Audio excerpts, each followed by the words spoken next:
At first glance, everything seems simple, just an iceberg floating in calm, clear waters. But like philosophy, what you see is only a small part of the truth. Beneath the surface, there are thought experiments that challenge our understanding, dilemmas that force us to choose between lives, paradoxes that make us question reality itself, and ideas so radical they can shake our deepest beliefs. This is the Iceberg Paradox. From surface to depths, each layer uncovers a new mystery. From the trolley problem and Plato's cave, to Roko's Basilisk, and the idea that we might be living in a simulation. Get ready. These aren't just intellectual games. They're dangerous thought experiments, not because they harm your body, but because they threaten the very certainty of who you think you are. Imagine waking up one day and realizing that everything you feel, see, hear, smell, and think is nothing more than a perfect illusion. Your friends, your family, your body, none of it may actually exist. Sounds like a sci-fi movie plot, right? But this idea is actually one of the most powerful and disturbing philosophical thought experiments. The brain in a vat. It starts with a simple but unsettling question. What if you're just a brain floating in a nutrient tank, connected to a supercomputer that's simulating every experience you think is real? Every feeling, every emotion, every touch, all of it just carefully calculated electrical signals. In that situation, you'd have no way of knowing whether you're living in the real world or in a simulation. You'd go on living life exactly as you are now, without ever suspecting. As wild as this idea sounds at first, it's actually a modern twist on a kind of skepticism that goes all the way back to ancient Greece. Plato introduced something similar with his allegory of the cave, where prisoners only see shadows on a wall and believe that's all there is. Centuries later, in the 1600s, René Descartes pushed this even further with his idea of the evil demon, a powerful being that could be fooling all our senses. He wrote, "Everything I have accepted as true, I have received from the senses, but sometimes they deceive me, and it is wise never to trust completely those who have deceived us even once." So think about it. If your mind can be tricked, if your senses can be unreliable, how can you ever know for sure that what you call reality is actually real? In the 1980s, philosopher Hilary Putnam introduced the brain in a vat experiment to explore the limits of what we can know and how language works. He asked, imagine you're a brain being kept alive artificially, with signals being sent to you by a computer that recreates every experience of the world you think you live in. How could you ever prove that you're not in that situation? The truth is, inside that simulation, you'd feel exactly like you do right now. This kind of thinking brings us to a core issue in philosophy: radical skepticism. If we can't trust our senses, our memories, or our perceptions, can we really know anything for sure? Could reality just be a show playing inside our minds? And that's where the brain in a vat idea becomes not just strange, but deeply philosophical. It challenges the very foundation of empirical knowledge, which is knowledge gained through experience. Science, for example, relies on observation and testing. But if everything is simulated, even the laws of physics might be part of the illusion. This experiment doesn't just challenge metaphysics, what is real, it also questions epistemology, what we can know. Maybe you're thinking, okay, but if we can't prove it or disprove it, why bother? Because that's the whole point. It forces us to reflect on what we believe is true and why. It makes us think about the difference between believing something is real and knowing it's real. It's not about proving we're brains in vats. It's about recognizing the limits of certainty. Descartes, after doubting everything, came to one famous conclusion: I think, therefore I am. Cogito, ergo sum. The only thing that survives radical doubt is the fact that something is thinking. So there must be a thinker. But that doesn't solve everything. Even if you know you exist, who are you? Where are you? What is the world around you? Those questions remain open.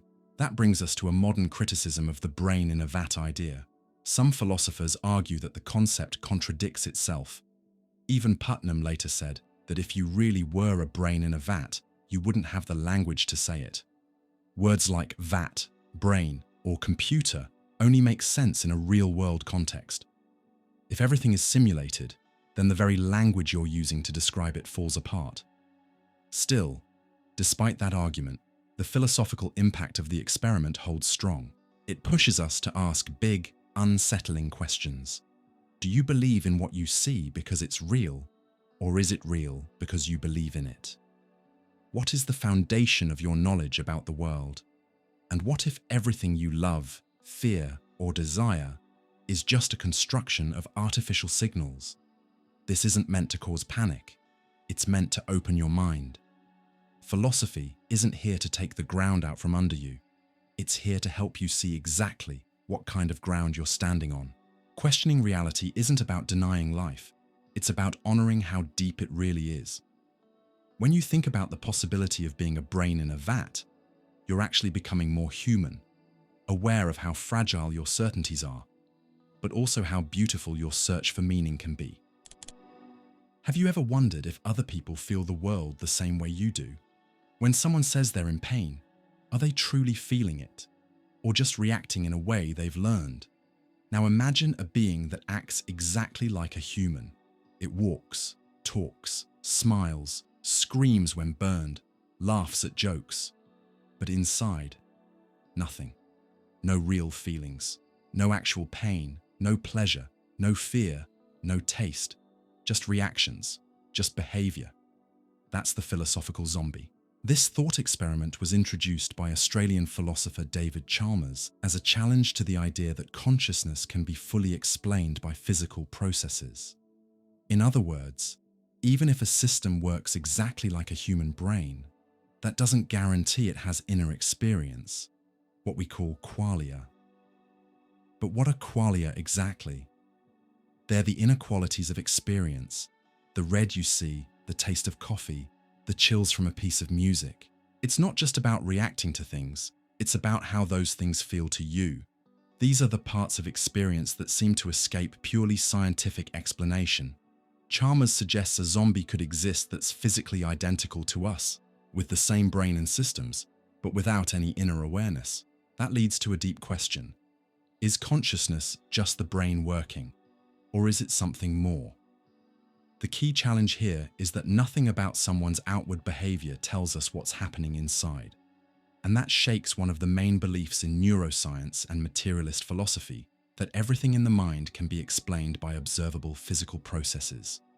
This gap between how we function and how we feel is what Chalmers calls the hard problem of consciousness. Science can explain how we perceive, remember, and process information. But it still can't explain why we feel anything at all while doing it. Why does pain hurt? Why does a violin sound emotional? Why don't we just operate like machines without experience? This gap between physical function and conscious feeling is exactly what the zombie idea brings into focus. But not everyone buys it. Philosophers like Daniel Dennett are strong critics of the zombie concept. He says it doesn't make sense. If something walks, talks, and reacts like a conscious being, that behavior is proof of consciousness. For Dennett, believing in zombies is falling into the old trap of dualism, the belief that mind and body are separate. He even questions whether qualia are real, or just a misunderstanding of how our brains work. But Chalmers fires back. Even if you don't believe zombies could exist, the fact that we can logically imagine them shows a flaw in purely physical theories of the mind. If the physical can stay the same while the experience disappears, then consciousness must be something beyond the physical. This puts us at a philosophical crossroads. Either we accept that something non-physical is part of the mind, some inner dimension that can't be reduced to matter, or we deny that subjective experience really matters and treat it as just an illusion or a side effect. That's not a small decision. It hits right at the heart of debates about artificial intelligence. A super advanced AI might seem to feel, simulating pain, love, curiosity. But does that mean it actually feels? Or is it just mimicking feeling? If we accept the zombie idea, then an AI could perfectly imitate a human mind without ever being conscious. And that changes everything, from how we interact with machines to how we understand ourselves. More than that, the philosophical zombie forces us to think about a deeper existential question. Can we really know what others experience? Or are we trapped in our own minds, surrounded by people who might have rich inner worlds or might not? This uncertainty cuts straight to the core of empathy and ethics. If we can't access someone else's mind, then our compassion shouldn't depend on being sure they feel. It should be based on the possibility that they do, and that should be enough. In the end, the philosophical zombie isn't here to convince us we're surrounded by emotionless robots. It's here to remind us how little we truly understand about consciousness. Even with all of modern science at our fingertips, it reveals the depth of the mystery of being a creature that doesn't just function, but feels. Mary is one of the world's top experts in the neuroscience of vision. She knows absolutely everything about how humans perceive color. Her knowledge covers everything, from the physics of light to the tiniest biochemical processes in the brain. But here's the twist. Mary has never seen a single color in her life. Since birth, she's been confined to a completely black and white environment. She learned everything she knows from textbooks, lectures, and computer screens that show no color. Her world is fully technical. Everything can be described, but nothing can be experienced. This thought experiment was created in the 1980s by philosopher Frank Jackson to challenge us with a deep question. When Mary finally leaves her room and sees the color red for the first time, does she learn something new? If the answer is yes, then that means there's a kind of knowledge that can't be accessed through physical facts alone. Something slips through the cracks, something that only direct experience can reveal. That's where this story becomes so powerful. Even though Mary knew everything about vision, she didn't know what red looks like. The sensation, the emotional impact, the internal feeling, none of that can be predicted by any formula.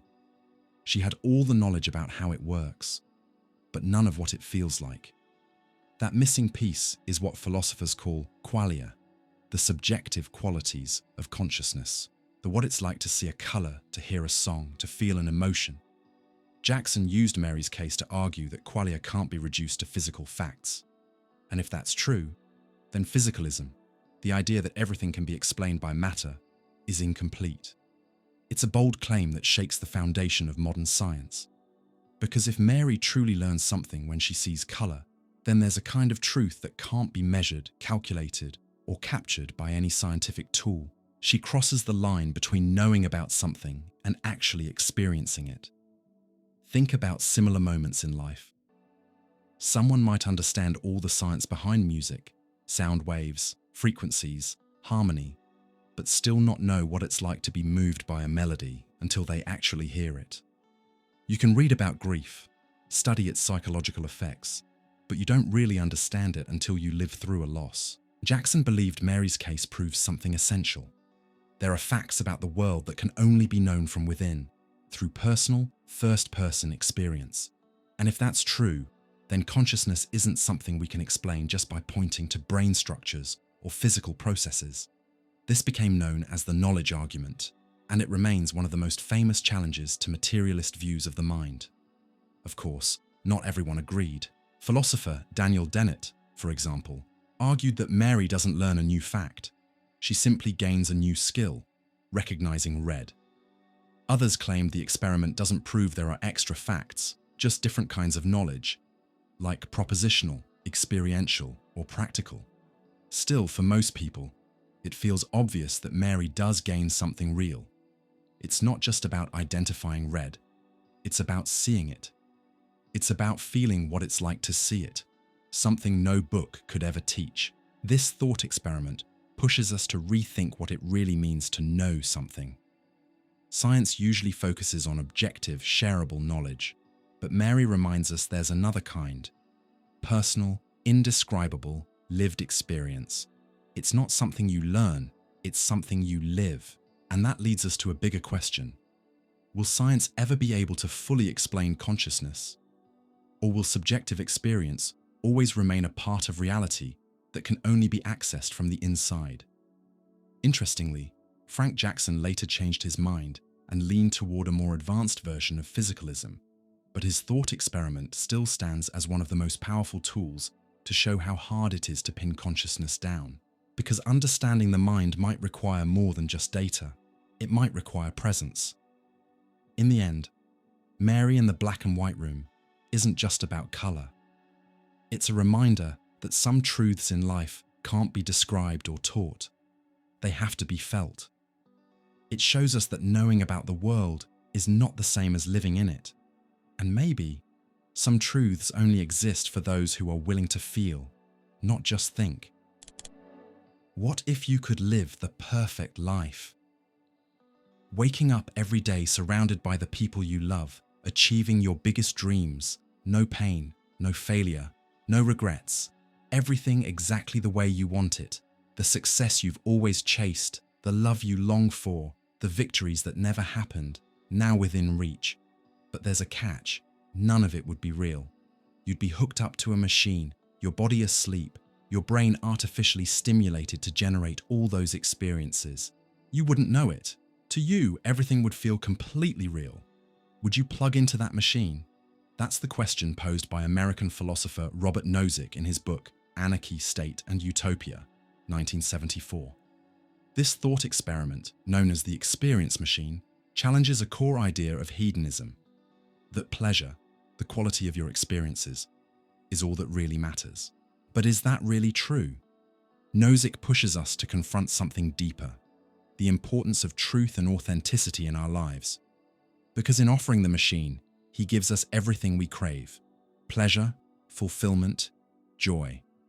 And still, most people hesitate. That hesitation matters. Why wouldn't we dive into a perfect, custom-made paradise? Why do we choose the messy, uncertain real world over a flawless illusion? To Nozick, the answer is clear. We don't just want experiences. We want real experiences. We want to do things for real, be real people, face real challenges. In other words, it's not enough to feel like we're living. We want to actually live. Saying no to the machine reveals something important, that reality has value in itself, even when it's hard, unpredictable, and imperfect.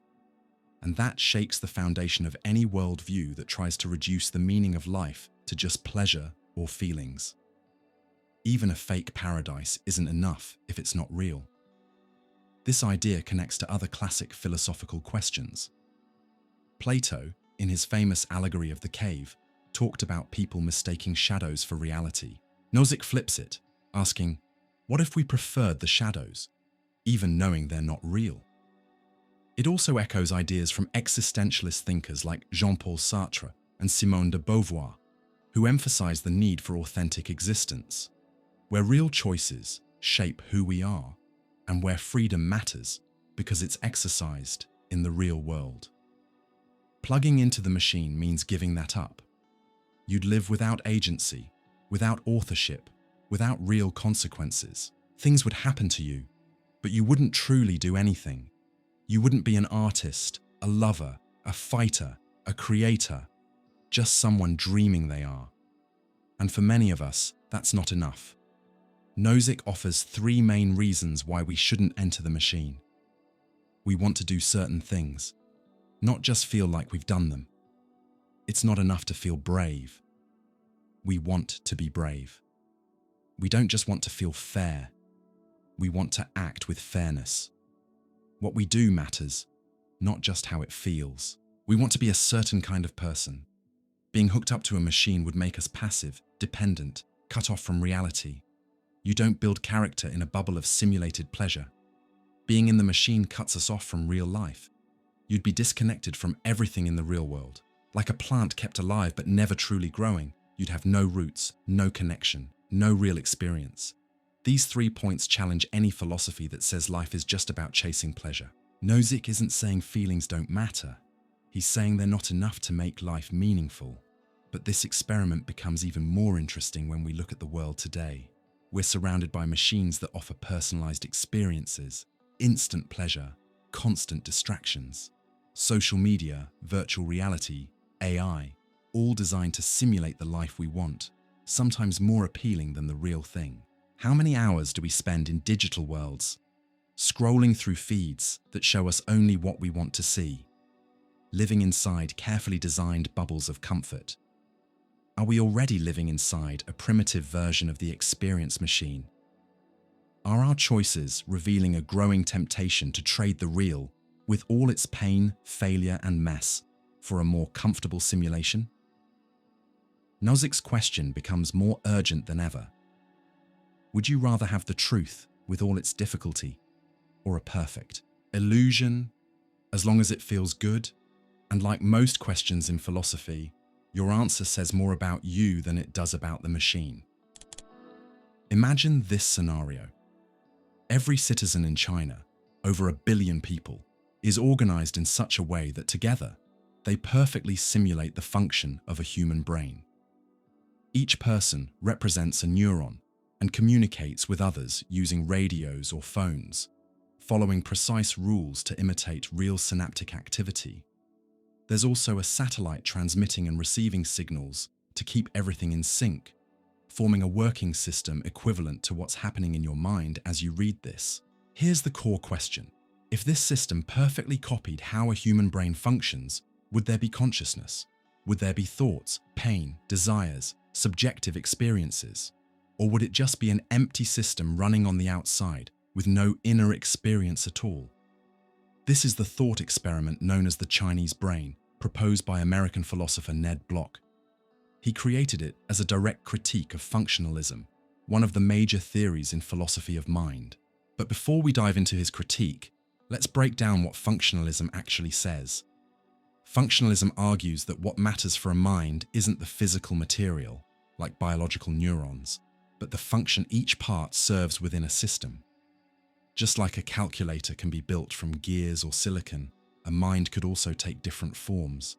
What counts is that mental functions like sensing, remembering, and decision-making are preserved. If you perfectly recreate the functional structure of a brain, then, according to functionalism, you have a mind. That could be a biological brain, an AI system, or even something stranger.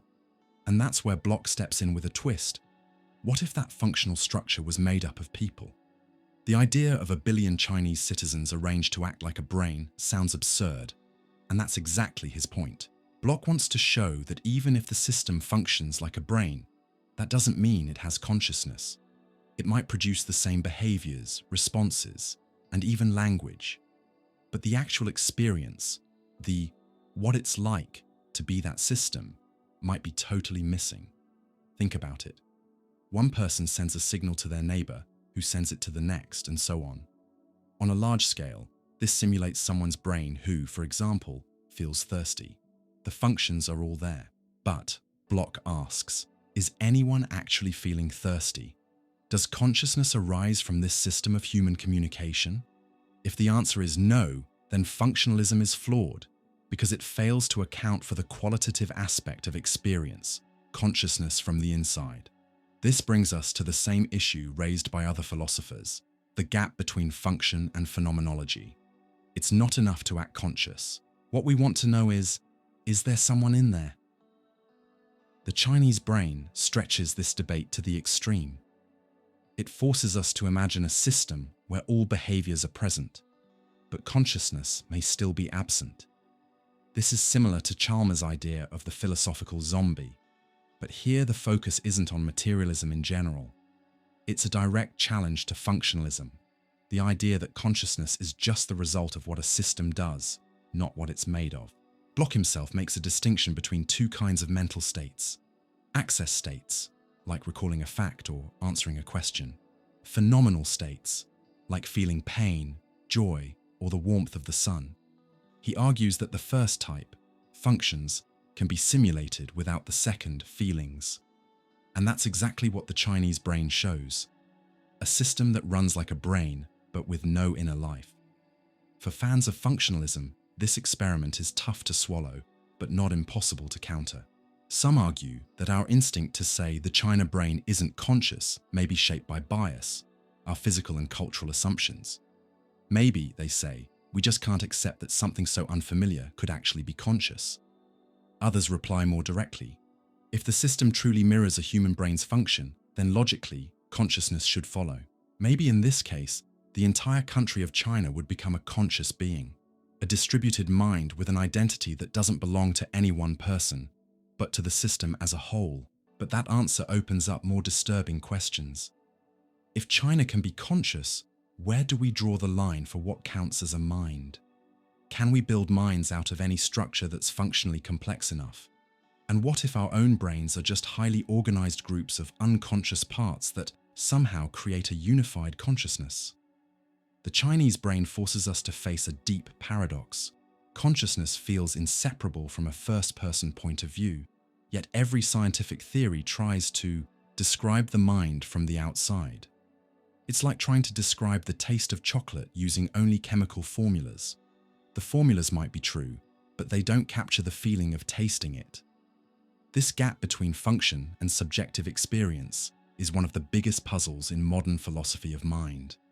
And until we can explain why some systems produce consciousness and others don't, experiments like Ned Block's will keep challenging our most advanced theories. Maybe the real value of the Chinese brain isn't that it tells us what the mind is, but that it reminds us with brutal clarity how much we still don't know.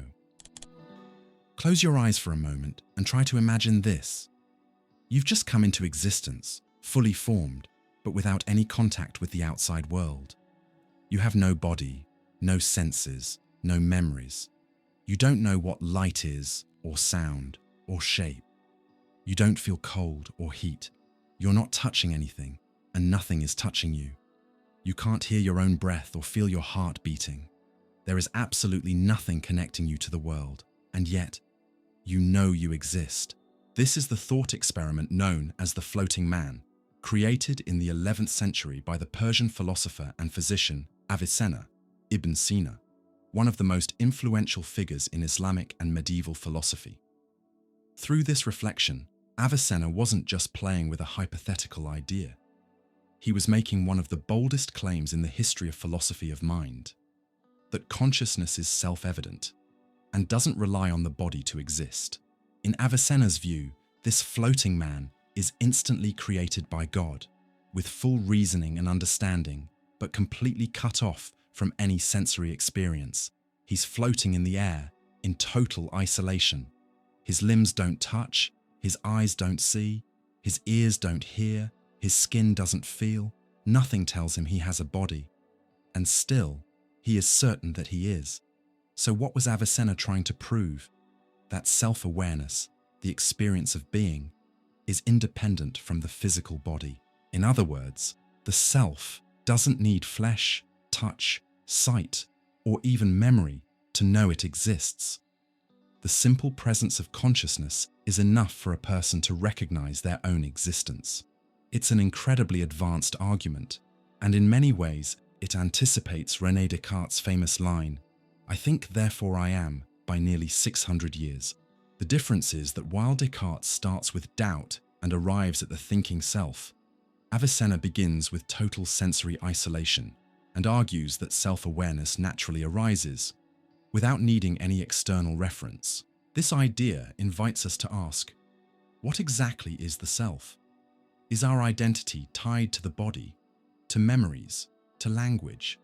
Or is there a form of conscious existence that doesn't depend on any of these things? The floating man forces us to consider that consciousness might be the foundation of identity, not something built from sensations or experience. This goes directly against the claims of later empiricist philosophers like John Locke and David Hume, who believed that all knowledge, even self-knowledge, comes from experience. But for Avicenna, that's not the case. Before there's any sensation, there's a presence, a living inner awareness, something that knows it exists, even if it doesn't know what it is. This idea carries deep metaphysical weight. If consciousness can exist without the body, then maybe the soul is also independent from the body. And that gets to the heart of Avicenna's philosophy, influenced by Aristotle, but reimagined in an Islamic framework. For him, the rational soul is a distinct, immaterial, eternal substance. It merely inhabits the body, but isn't the same as the body. This isn't just a religious claim, it's a philosophical one. Avicenna wanted to offer a rational argument for the soul's immaterial nature. And the floating man is his key point. If we can imagine a conscious being who knows nothing of the body, then the body isn't necessary for consciousness. Of course, not everyone agreed. Modern empiricist thinkers argued that it's impossible to have a sense of self without experience. For David Hume, for example, consciousness is just a stream of perceptions. When we try to find the self, all we see are fleeting thoughts and sensations. The self, he said, is a fiction, but Avicenna says the opposite. Even without any perception, there remains the knowledge of being. And that knowledge can't be an illusion, because it doesn't rely on the senses or interpretation. It's direct, immediate, and undeniable.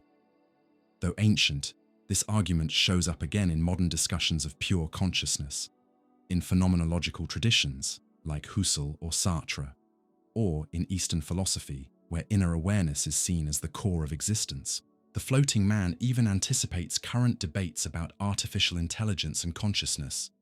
If we build machines that copy human behavior, but lack that deep inner knowing of themselves, can we really call them conscious? Avicenna's thought experiment invites us to value something we can't observe from the outside. That silent inner glow of awareness that doesn't depend on the body, the environment, or language, only on itself. In the end, Avicenna's floating man isn't just an argument for the soul. It's a meditation on what it means to exist for yourself. It reminds us that before we know anything about the world, we know that we are. And maybe that's the true beginning of philosophy. What does it really mean to understand something? When you read these words, you're not just interpreting symbols, you're actually grasping the meaning behind them. Now, imagine a machine that reacts to those same words by following patterns. It has no awareness, no intention, no idea what the symbols mean. It gives the right answers, but doesn't understand anything. Is that the same as thinking? That's the question philosopher John Searle raised in 1980 with one of the most famous thought experiments in the philosophy of mind and cognitive science, the Chinese room. The idea is simple, but powerful. Picture a person locked in a room. They don't understand Chinese at all, but they have a detailed rulebook, a kind of manual, that tells them exactly how to respond to Chinese symbols passed under the door. For each symbol received, they look up the instructions and return a reply, also in Chinese, that makes perfect sense to someone outside the room. From the outside, it looks like the person understands Chinese fluently. The responses are appropriate, coherent, even thoughtful. But inside the room, we know the truth. The person is just moving symbols around using a rulebook. They have no clue what any of it means. Searle uses this metaphor to challenge the idea of strong artificial intelligence. The claim that a properly programmed computer doesn't just simulate human thinking, but actually has a mind, genuine understanding, and real mental states. According to strong AI, the mind is just an information processing system. If a machine performs those functions correctly, it is thinking, feeling, understanding. Searle completely disagrees. His argument is clear. Simulating understanding isn't the same as actually understanding. Just like the person in the Chinese room gives perfect answers without understanding a single word, a computer can perform complex language tasks without any awareness of what it's doing. This leads to a big question. Is correctly manipulating symbols the same as having consciousness? Searle's answer is a firm no. What computers, and the person in the room, are missing, he says, is something called intentionality, the mind's ability to be about something, to grasp meaning. Human language is always full of context, emotion, and lived experience.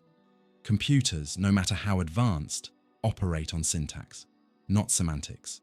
They deal with form, not meaning. A machine might connect love with heart using statistical patterns, but it doesn't know what love is. It's never felt heartbreak. With this thought experiment, Searle is pushing back especially against functionalism, the idea that the mind is just a system of functions, and that if we replicate the functions, we replicate the mind. Searle's point is that even if a system works perfectly, real understanding might still be missing. In other words, the mind isn't just a symbol processing machine. Many AI defenders pushed back. Some argued that it's not the person alone who understands Chinese, but the entire system, the person, the rules, the room, the manual. But Searle responded, that just changes the setup, not the problem. Even on a larger scale, there's still no real understanding, just rules being followed. Others, like philosopher Daniel Dennett, said Searle relied too much on intuition and didn't consider that understanding might emerge from enough complexity. Maybe what looks like simple symbol processing today could turn into something more, something conscious, with enough advancement. But Searle holds his ground.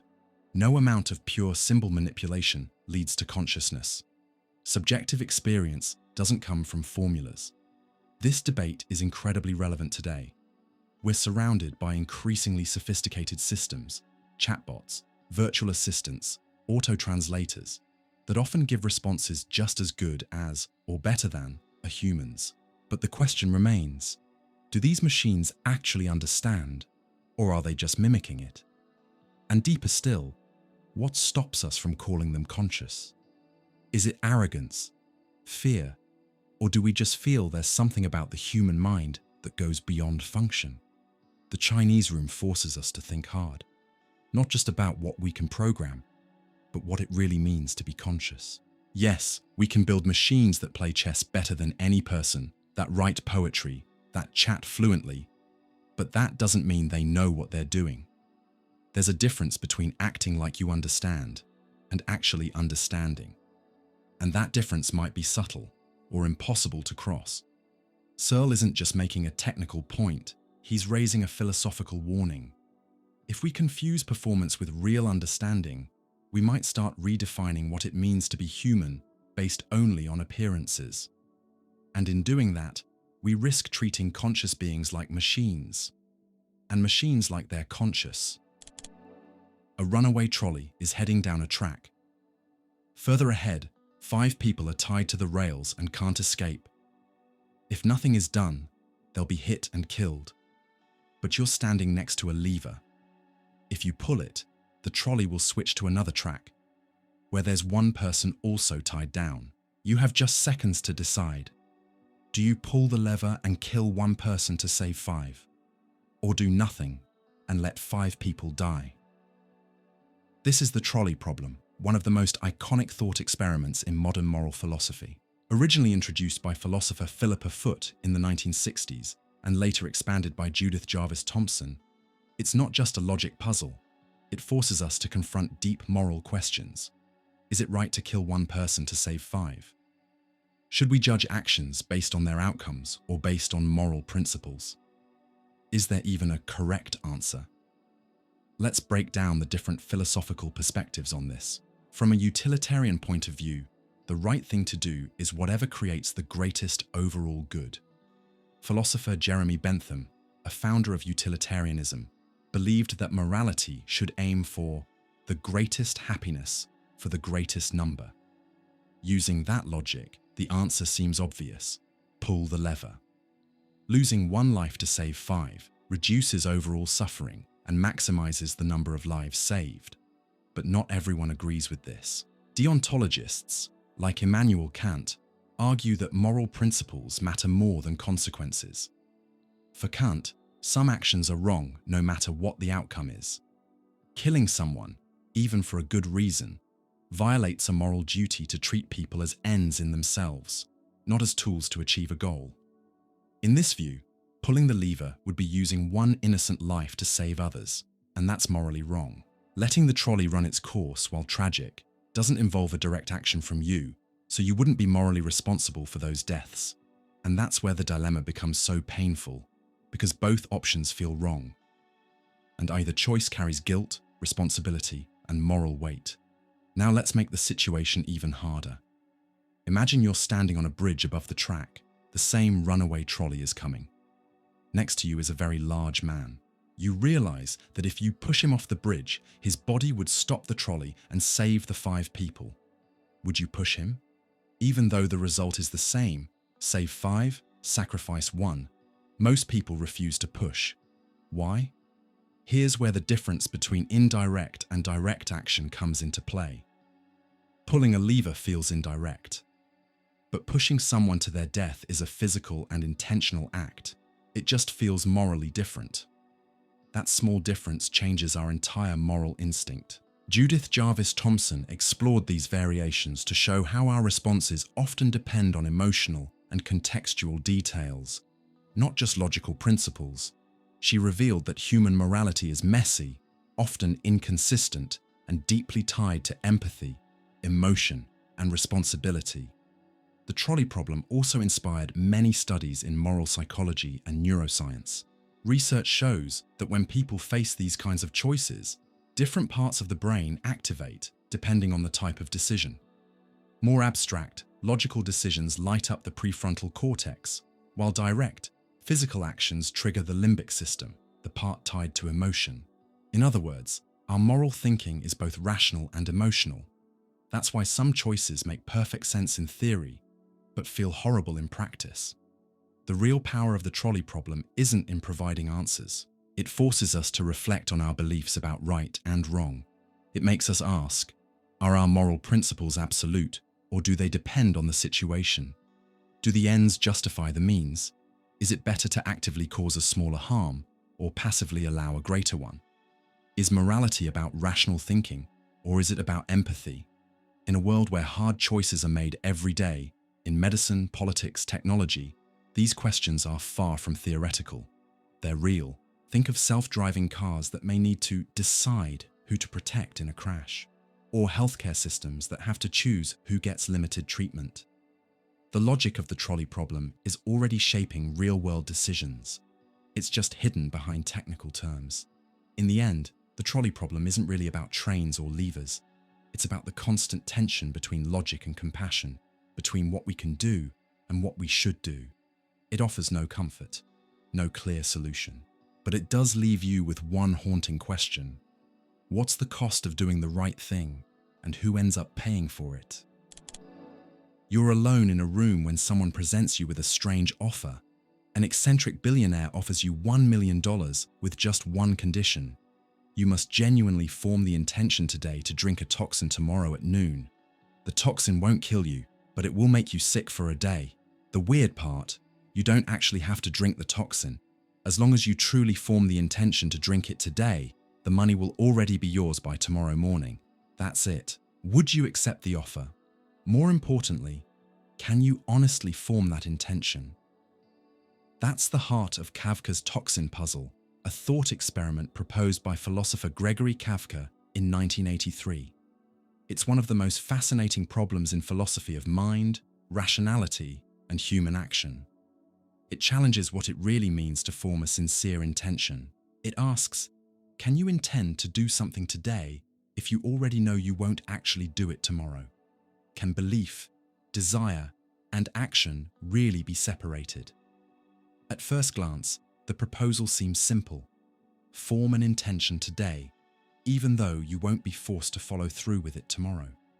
But here's where the paradox starts. If you truly form the intention to drink the toxin tomorrow, you'll get the money. But once the money is in your account the next day, you now have no reason to go through with drinking the toxin. Why suffer if you've already been paid? So now, back in the present moment, you realize, if deep down you know you're not going to drink it tomorrow, can you really form the intention today? That intention would already be fake. And if the intention isn't genuine, you don't get the money. That's the paradox. The same rational thinking that tells you not to drink the toxin also prevents you from forming the intention to do it in the first place. You're stuck. Kafka created this puzzle to show that forming intentions is not entirely under our control. You can want to form an intention. You can really wish to have that intention. But that doesn't mean you'll succeed. To be real, an intention needs to be linked to a belief that you'll actually follow through.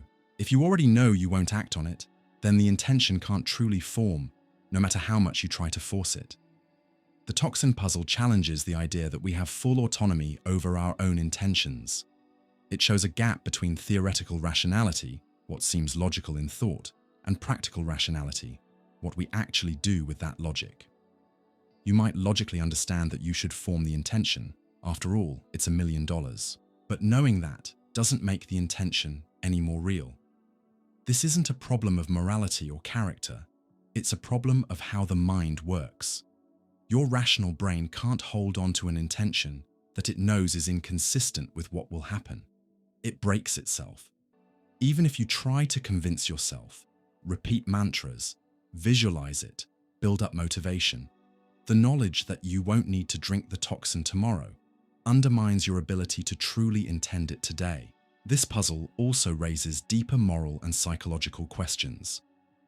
In daily life, we make promises and commitments based on future intentions. But how much control do we really have over those intentions? If you promise something you know you won't do, that's a moral problem. But if you promise something you truly believe you'll do and later fail, well, that's just being human. So where do we draw the line? Kafka's puzzle shows that forming a commitment isn't always a simple choice. You can't just decide to intend something. That intention has to be supported by belief, desire, and the expectation of action. If even one of those is missing, the whole thing collapses. Some philosophers have tried to solve the puzzle by suggesting you could train your mind to form the intention anyway, using visualization, hypnosis, mental conditioning, or even deliberate self-deception. But these solutions are controversial. They involve mental manipulation that risks losing moral authenticity. Others, like philosopher Michael Bratman, argue that intention requires a commitment to action. If you already know you won't act, then you can't genuinely intend to do it. In that case, the toxin puzzle doesn't reveal a flaw in the mind. It shows a fundamental feature of human rationality. We need consistency between what we plan and what we believe we'll actually do. This conversation is especially relevant today, when we make political promises, set personal goals, or commit to long-term plans. Are we really forming intentions, or just telling ourselves comforting stories? And if no real action follows an intention, does the intention ever truly exist?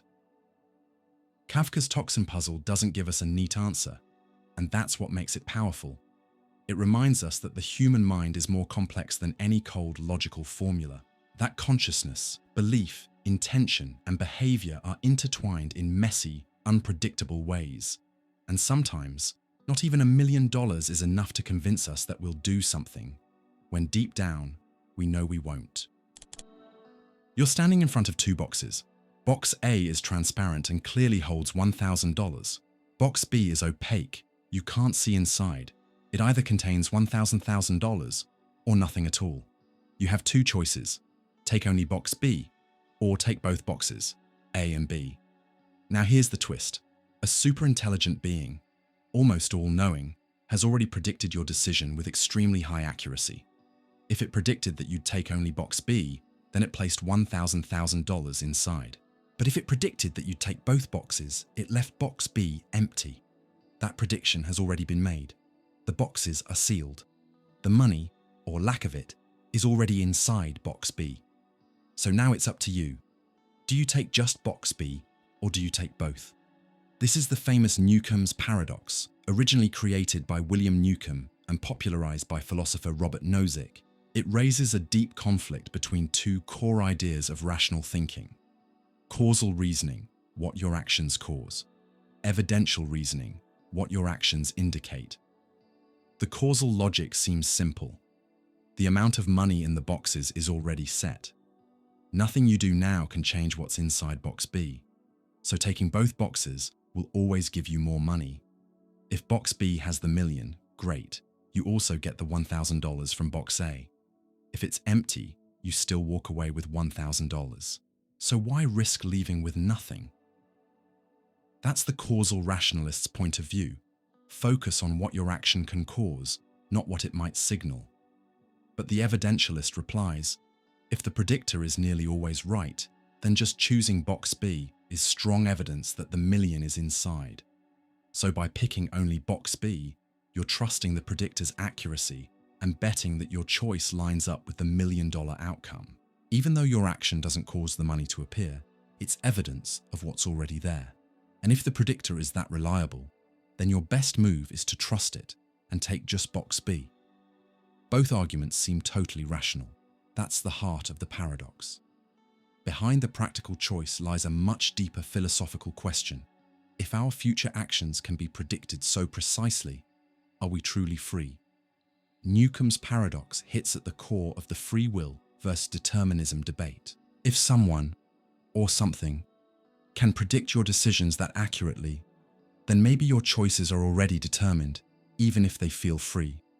In that case, free will might just be an illusion, and human behavior, a predictable chain of cause and effect. But if you believe in free will, then the pressure is on. Do you trust the prediction and go all in on box B? Or play it safe, take both boxes, and guarantee a smaller, but certain, reward? This situation challenges how we define rational action. Is it more rational to act based on what you can control? Or to do what's most likely to get the best outcome, even without direct control? The paradox also has real implications for fields like AI and decision theory. Advanced AI systems, which rely on predictions and probabilities, often face similar dilemmas. Should they act based on pure causality or on correlations and patterns? Think of a recommendation algorithm. Should it suggest content based on what causes higher engagement, or based on what's statistically linked to higher user interest? These decisions deeply affect how algorithms are built and how we, as humans, interact with them. Nozick, who introduced the paradox, never said what he would choose. He believed both sides had strong arguments, but that neither offered a definitive answer. Others, like Derek Parfit, sided with the evidentialist view. They argued that the correlation between your choice and the result is all that matters. Causality isn't necessary for a decision to be rational, as long as the outcome tends to follow the decision. At its core, this becomes an almost existential question. Do you act based on what you can cause, or based on what your action might reveal about the world? And more importantly, what makes a choice truly rational? Is it doing what gets the best result in theory, or doing what works best in the real world, full of patterns, probabilities, and unseen connections? Newcomb's paradox forces us to see that our decisions reflect more than just logic. They reflect who we are, and maybe even shape who we become. Taking only box B may feel like a blind leap, but it's also a vote of confidence in a larger, invisible logic.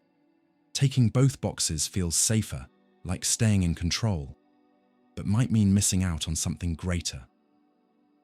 In the end, this isn't just about money or boxes. It's about how we think, how we choose, and how willing we are to trust something beyond our own sense of control. And maybe, just maybe, that's the real dilemma. Imagine a hungry donkey standing exactly between two identical piles of hay. They're the same size, same smell, same taste, same distance from the donkey. There's absolutely no difference between them, not even the smallest reason to prefer the one on the left over the one on the right. The donkey looks to one side, then the other, and stays like that, stuck. Unable to make a rational choice, it dies of starvation.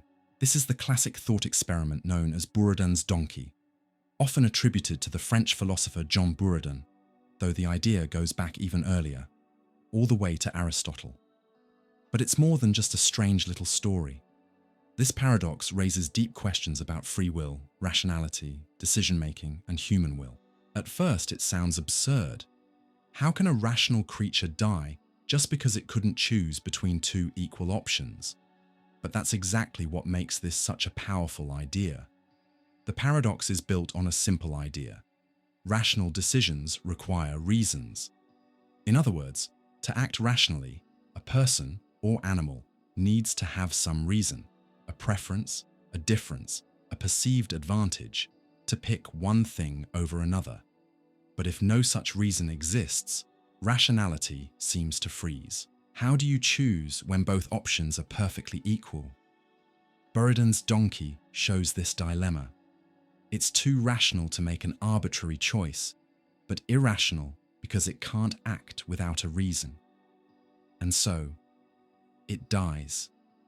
This idea challenges the model that sees decision-making as purely based on logic and reason. If every choice must be backed by a reason, then in situations of perfect balance, action becomes impossible. The paradox suggests that reason alone might not be enough to make decisions. Something else has to step in: free will or determinism. This also ties into the age-old debate between free will and determinism. If a rational being only acts when it has a reason, then no action happens unless there's a cause behind it. In that case, the donkey can't move because there's no reason to push it one way or the other. But if we truly have free will, then the donkey should be able to act without a reason, just by choosing to. Maybe it simply decides to go left. No logic, no justification, just a willful decision. That's where the paradox becomes a question about the nature of will. Is human or animal will purely rational, a function of logic, or does it have independent power, capable of acting even when no clear reason is present?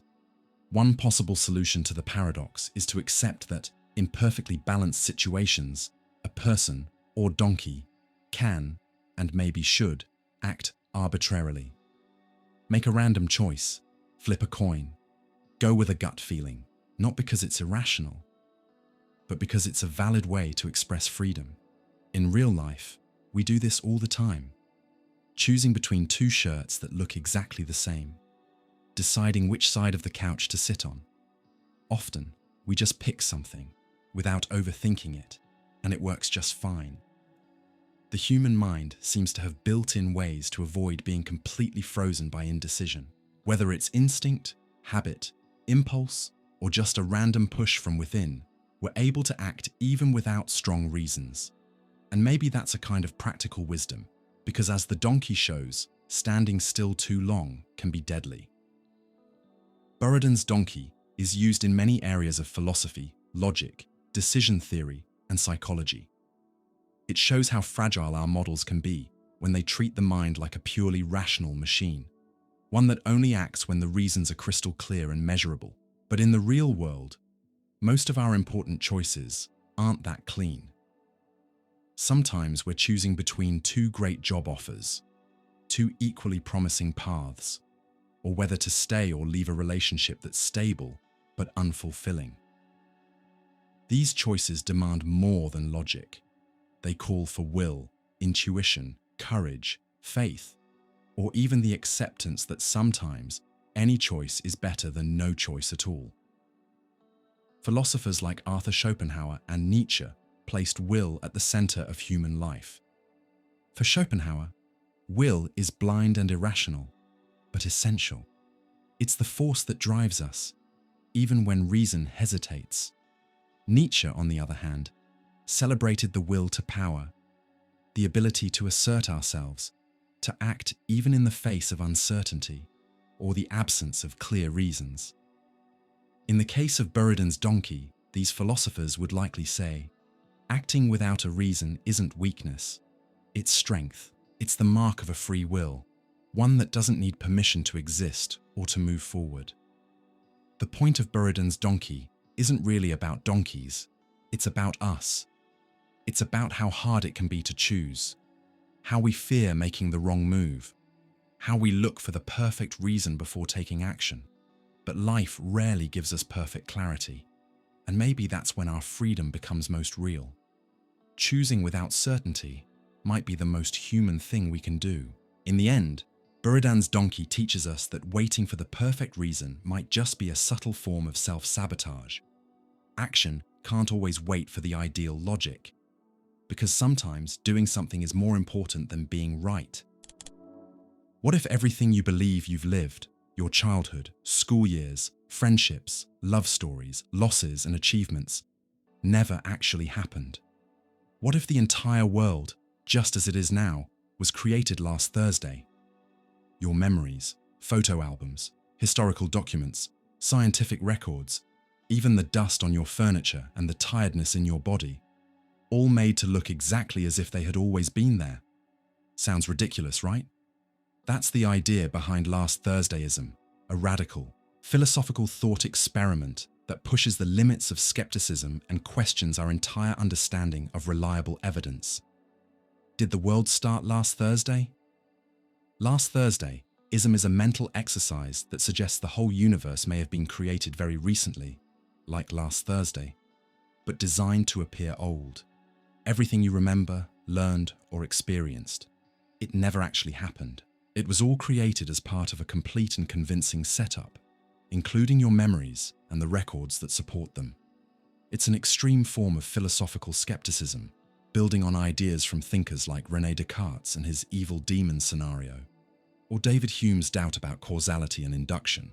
At its core, last Thursdayism asks, how do we really know the world is as old as we think?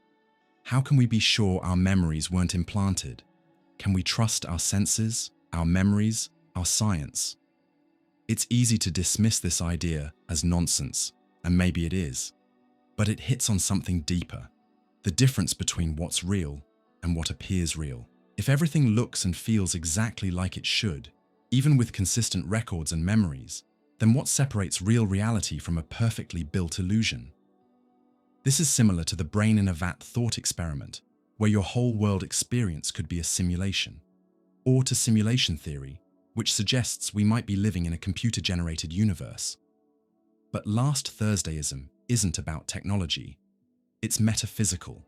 It proposes a sudden creation of the universe, complete with a fabricated past.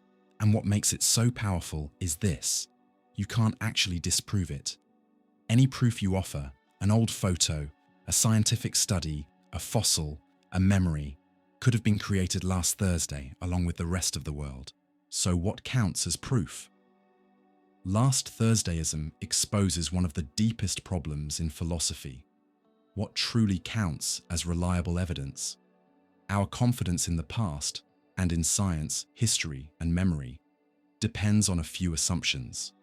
That the world behaves in regular, predictable ways. That time flows continuously and didn't begin with a pre-built past. That our experiences and records come from real cause and effect events. But those assumptions aren't provable in a strict logical sense. We believe our memories because they seem consistent with what we see around us. But that only works if the past is real. In that way, last Thursdayism highlights how circular our logic can be when it comes to truth. Back in 1921, philosopher Bertrand Russell said something similar. There is no logical impossibility in the hypothesis that the world sprang into being 5 minutes ago, complete with all our memories and records. He wasn't saying it did, but that the fact we can't disprove it reveals the limits of logic and evidence. Why should we care? At first glance, this might seem like just a philosophical joke, but last Thursdayism touches on real questions. Are we putting too much faith in our memories? What makes our beliefs actually justified rather than just comfortable? If the entire past could be fake, does truth still matter? Even if we reject the hypothesis, it still does its job, forcing us to see how fragile our assumptions really are. It reminds us that common sense, no matter how convincing, isn't always a solid foundation. How do we live with this kind of doubt? Obviously, no one actually lives as if the world began last Thursday, and that's part of the point. Even if the idea is technically irrefutable, it's not useful in daily life. Philosopher G.E. Moore once said in response to such extreme doubt, "Here is one hand, and here is another." In other words, practical lived experience outweighs abstract, unfalsifiable doubt. But that doesn't mean the thought experiment is worthless. Last Thursdayism makes us ask, what are we taking for granted? It teaches us epistemic humility, the awareness that many of our certainties are actually just our most useful guesses, not unshakable truths. In the end, maybe it doesn't matter whether the universe started billions of years ago or just last week. What matters is that we're here now, thinking, questioning, reflecting. The very fact that we wonder about reality shows there's something in us that wants more than just appearances. We're searching for meaning. And maybe that's enough to say, even if the world started yesterday, thinking about it today is what makes us human. In a dark, enclosed world, prisoners have been chained since birth. Their bodies are stuck in place, forced to stare at the wall of a cave. Behind them burns a fire, and between the fire and their backs, people walk by carrying objects. The shadows of those objects are cast on the wall, creating the illusion of movement. And for the prisoners, those shadows are all that exists. They don't know any other reality. They've never seen sunlight, never been outside. To them, those dark shapes, flat, colorless, and shallow, are reality itself. They don't realize they're only seeing projections. They're not just physically trapped, they're mentally and spiritually trapped too. Plato created this allegory to challenge us. What if we're also living in a cave? What if what we call reality is actually made up of shadows, distorted perceptions, inherited beliefs, and ideas we never question? For Plato, most people live as prisoners of appearances, never seeking deeper truth. And this prison isn't made of chains, but of conformity, ignorance, and blind trust in the senses. But then something extraordinary happens. One of the prisoners is set free. At first, he's confused and overwhelmed. His eyes, used to darkness, struggle to face the fire's light. He doubts this new reality. The shadows felt so clear, so familiar. Still, he's led out of the cave. With each step, the light grows stronger. First, he sees outlines, then full objects. Eventually, in the sunlight, he sees the world as it truly is. Trees, rivers, mountains, the blue sky, birds singing. He realizes the cave's shadows were only pale imitations of a much deeper reality. In the allegory, the sun represents truth with a capital T. Something beyond the senses, beyond opinion, beyond illusion. It's the source of being, the root of reason, the highest form of good. But just as important as the prisoner's escape is his return. When he goes back to tell the others what he saw, they laugh at him. They don't believe him. Some even get angry. After all, he's questioning everything they've always believed. He's saying reality isn't what it seems. This part of the story is a direct warning. Those who seek truth often face rejection. For Plato, the search for truth isn't just a lonely path. It's a dangerous mission. The philosopher who sees beyond appearances is often rejected by those who prefer the comfort of shadows. In the end, the cave represents ignorance, unexamined opinions, and the blind following of what's familiar. The world outside symbolizes the realm of pure ideas, where real knowledge is reached through reason, reflection, and philosophy. Plato believed our senses deceive us. What we see, hear, and touch, all of it can be misleading or mistaken. No matter how convincing it feels, sensory knowledge isn't reliable. Truth lies elsewhere, in the intelligible world, accessible only by the mind, the rational soul. This split between appearance and essence, between what we sense and what we truly understand, is the foundation of much of Plato's thinking. And it deeply shaped the entire Western tradition, from metaphysics to ethics, politics to education. Because Plato's cave isn't just about knowledge, it's also about inner transformation. Leaving the cave takes effort, courage, and pain. It means giving up old certainties, breaking out of your comfort zone, and facing truths that might be uncomfortable. But it's the only way to achieve true freedom, not just physically, but existentially. And this journey is educational. Plato saw education not as simply passing along information, but as freeing the soul. To educate someone is to lead them out of the cave, to help them finally see with their own eyes what was always hidden in the shadows of ignorance. That's why, in his view, the best leaders should be philosophers, those who've seen the light and return to guide others. Not out of arrogance, but out of ethical responsibility. Because once you know what's real, you have a duty to share it, even if people don't want to hear it. In today's world, the cave still exists. In the screens we consume without thinking, in opinions repeated without questioning, in truths shaped by algorithms. We're surrounded by shadows, but philosophy still gives us a way out, not with easy answers, but with hard questions, with the willingness to look beyond what we're shown, with the courage to face the light, even when it hurts. Plato's cave isn't just an ancient myth, it's a philosophical mirror, inviting us to step out of our inner darkness. Truth might be uncomfortable, but it's the only thing that can set us free. And anyone who dares to question the shadows has already taken the first step out of the cave. What if everything you believe to be real is just a carefully crafted illusion?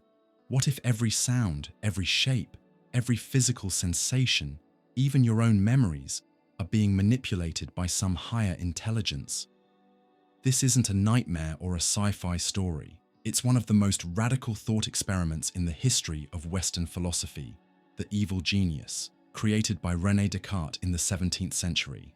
Descartes, often called the father of modern philosophy, didn't create this idea to say such a being truly exists, but as part of his method of radical doubt. It was a tool to test how much we can really trust what we think we know.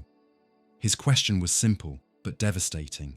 Is there anything I can know with absolute certainty? To find out, Descartes began doubting absolutely everything.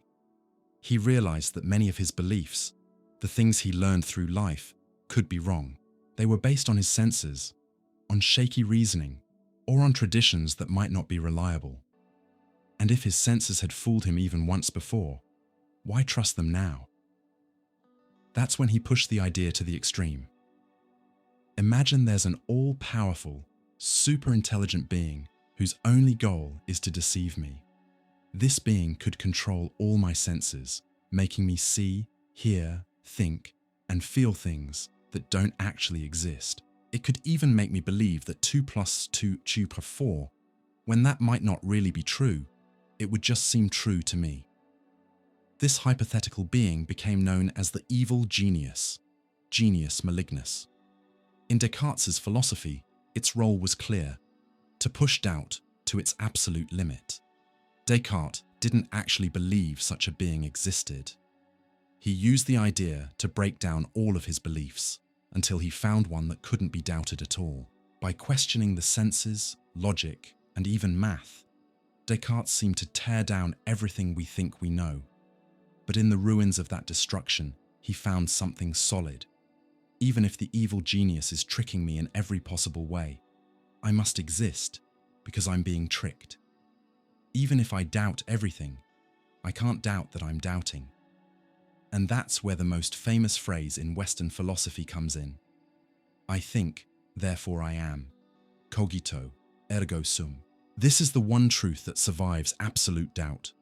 Even if everything is an illusion, the fact that thinking is happening, even if it's just doubt, fear, or confusion, proves something exists, the thinking self.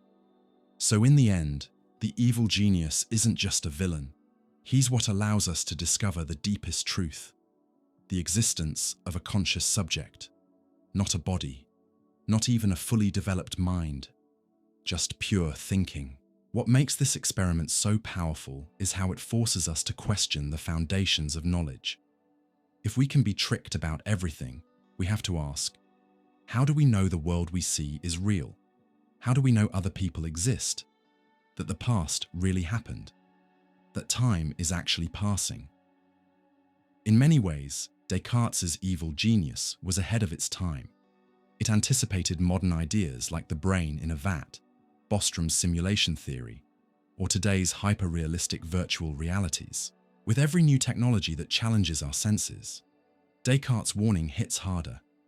Our senses can lie, and often do. But Descartes wasn't trying to make us hopeless. He didn't believe in staying stuck in doubt. He used doubt as a tool, a way to clear out false beliefs so we can rebuild on a solid foundation. For him, that foundation wasn't the senses or tradition or experience. It was reason. Once he confirmed, I think, therefore I am, Descartes started rebuilding knowledge.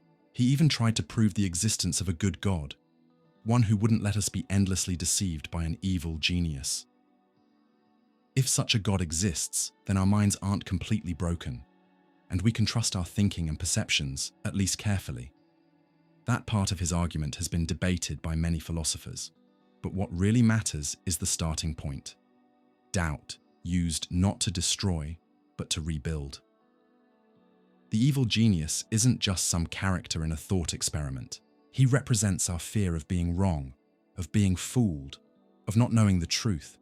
But he also opens the door to deeper, more honest understanding. In a world full of misinformation, digital manipulation, fake news, and simulated realities, the evil genius takes on a new form. He doesn't have to be metaphysical anymore. He can be built into the algorithms we scroll through. He's in the systems that feed us only what we already believe, in the stories we hear over and over until they feel like truth. Descartes' question is still alive. How do we know we're not being deceived? And more importantly, how do we break out of the illusion and find something real? Maybe the answer hasn't changed, in conscious thought, in honest doubt, in the search for reason. And in that way, facing the evil genius is the first step toward defeating him. Imagine an ancient ship, preserved for centuries in a museum. According to legend, this ship once belonged to the Greek hero Theseus. To keep it in good condition, every piece of wood was slowly replaced over time. First a plank on the hull, then a mast, later a sail, and so on. Eventually, none of the original parts remained. The philosophical question is simple and unsettling. Is it still the ship of Theseus? And here's a twist. Imagine that all the original parts, the ones removed over time, were kept in storage. Then someone decides to rebuild the ship using only those original pieces. Now ask yourself, which one is the real ship of Theseus? The one that's still in use with new parts? Or the one rebuilt using the original materials? This is the essence of the classic paradox known as the ship of Theseus, one of the most lasting and challenging dilemmas in the philosophy of identity. It invites us to think deeply about something that touches every part of life. What makes something, or someone, remain the same over time? The dilemma brings two key ideas into conflict: persistence through change and identity tied to original parts. If we focus on the ship's function and its continuous history, we might say that the one in the museum, even with new parts, is still Theseus's ship. After all, it stayed in the same place, kept the same general shape, and served the same purpose. In this view, identity comes from form, function, and continuity of use. But if we believe that the original material is what truly defines identity, then the rebuilt ship made from the original pieces would be the real one. It has the authentic body, even if it was taken apart for a while. In this case, identity lies in the substance.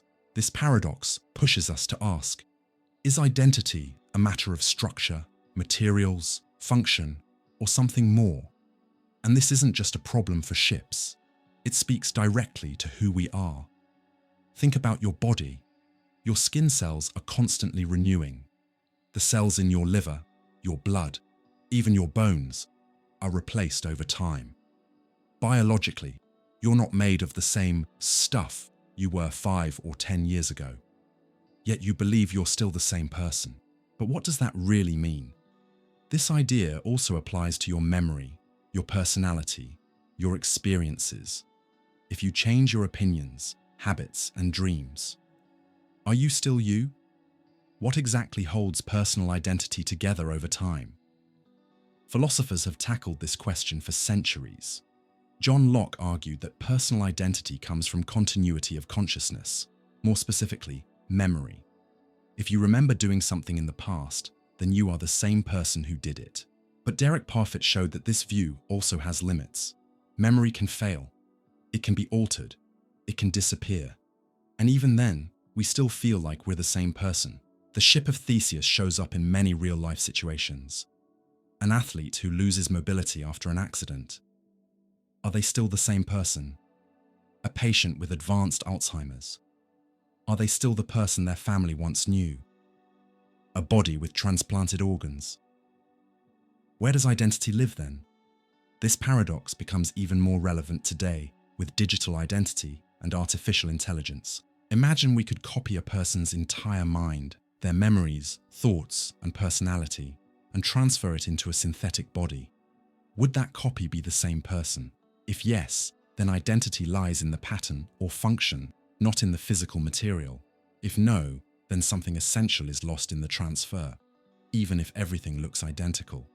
We see this issue in companies, institutions, and even countries. When a company changes owners, employees, its location or mission, is it still the same company?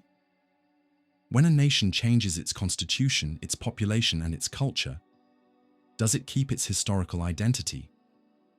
What makes the ship of Theseus such a powerful paradox is that there's no final answer. Both sides, functional continuity and material integrity, have good arguments. And the tension between them shows us that identity isn't a fixed fact. It's a concept we build, depending on the criteria we choose. Instead of solving the problem, the paradox teaches us something deeper. To pay attention to the complexity behind things that seem simple. It shows us that staying the same almost always involves change. And maybe identity is something we build and keep alive through the stories we tell ourselves and others. Who is the real you?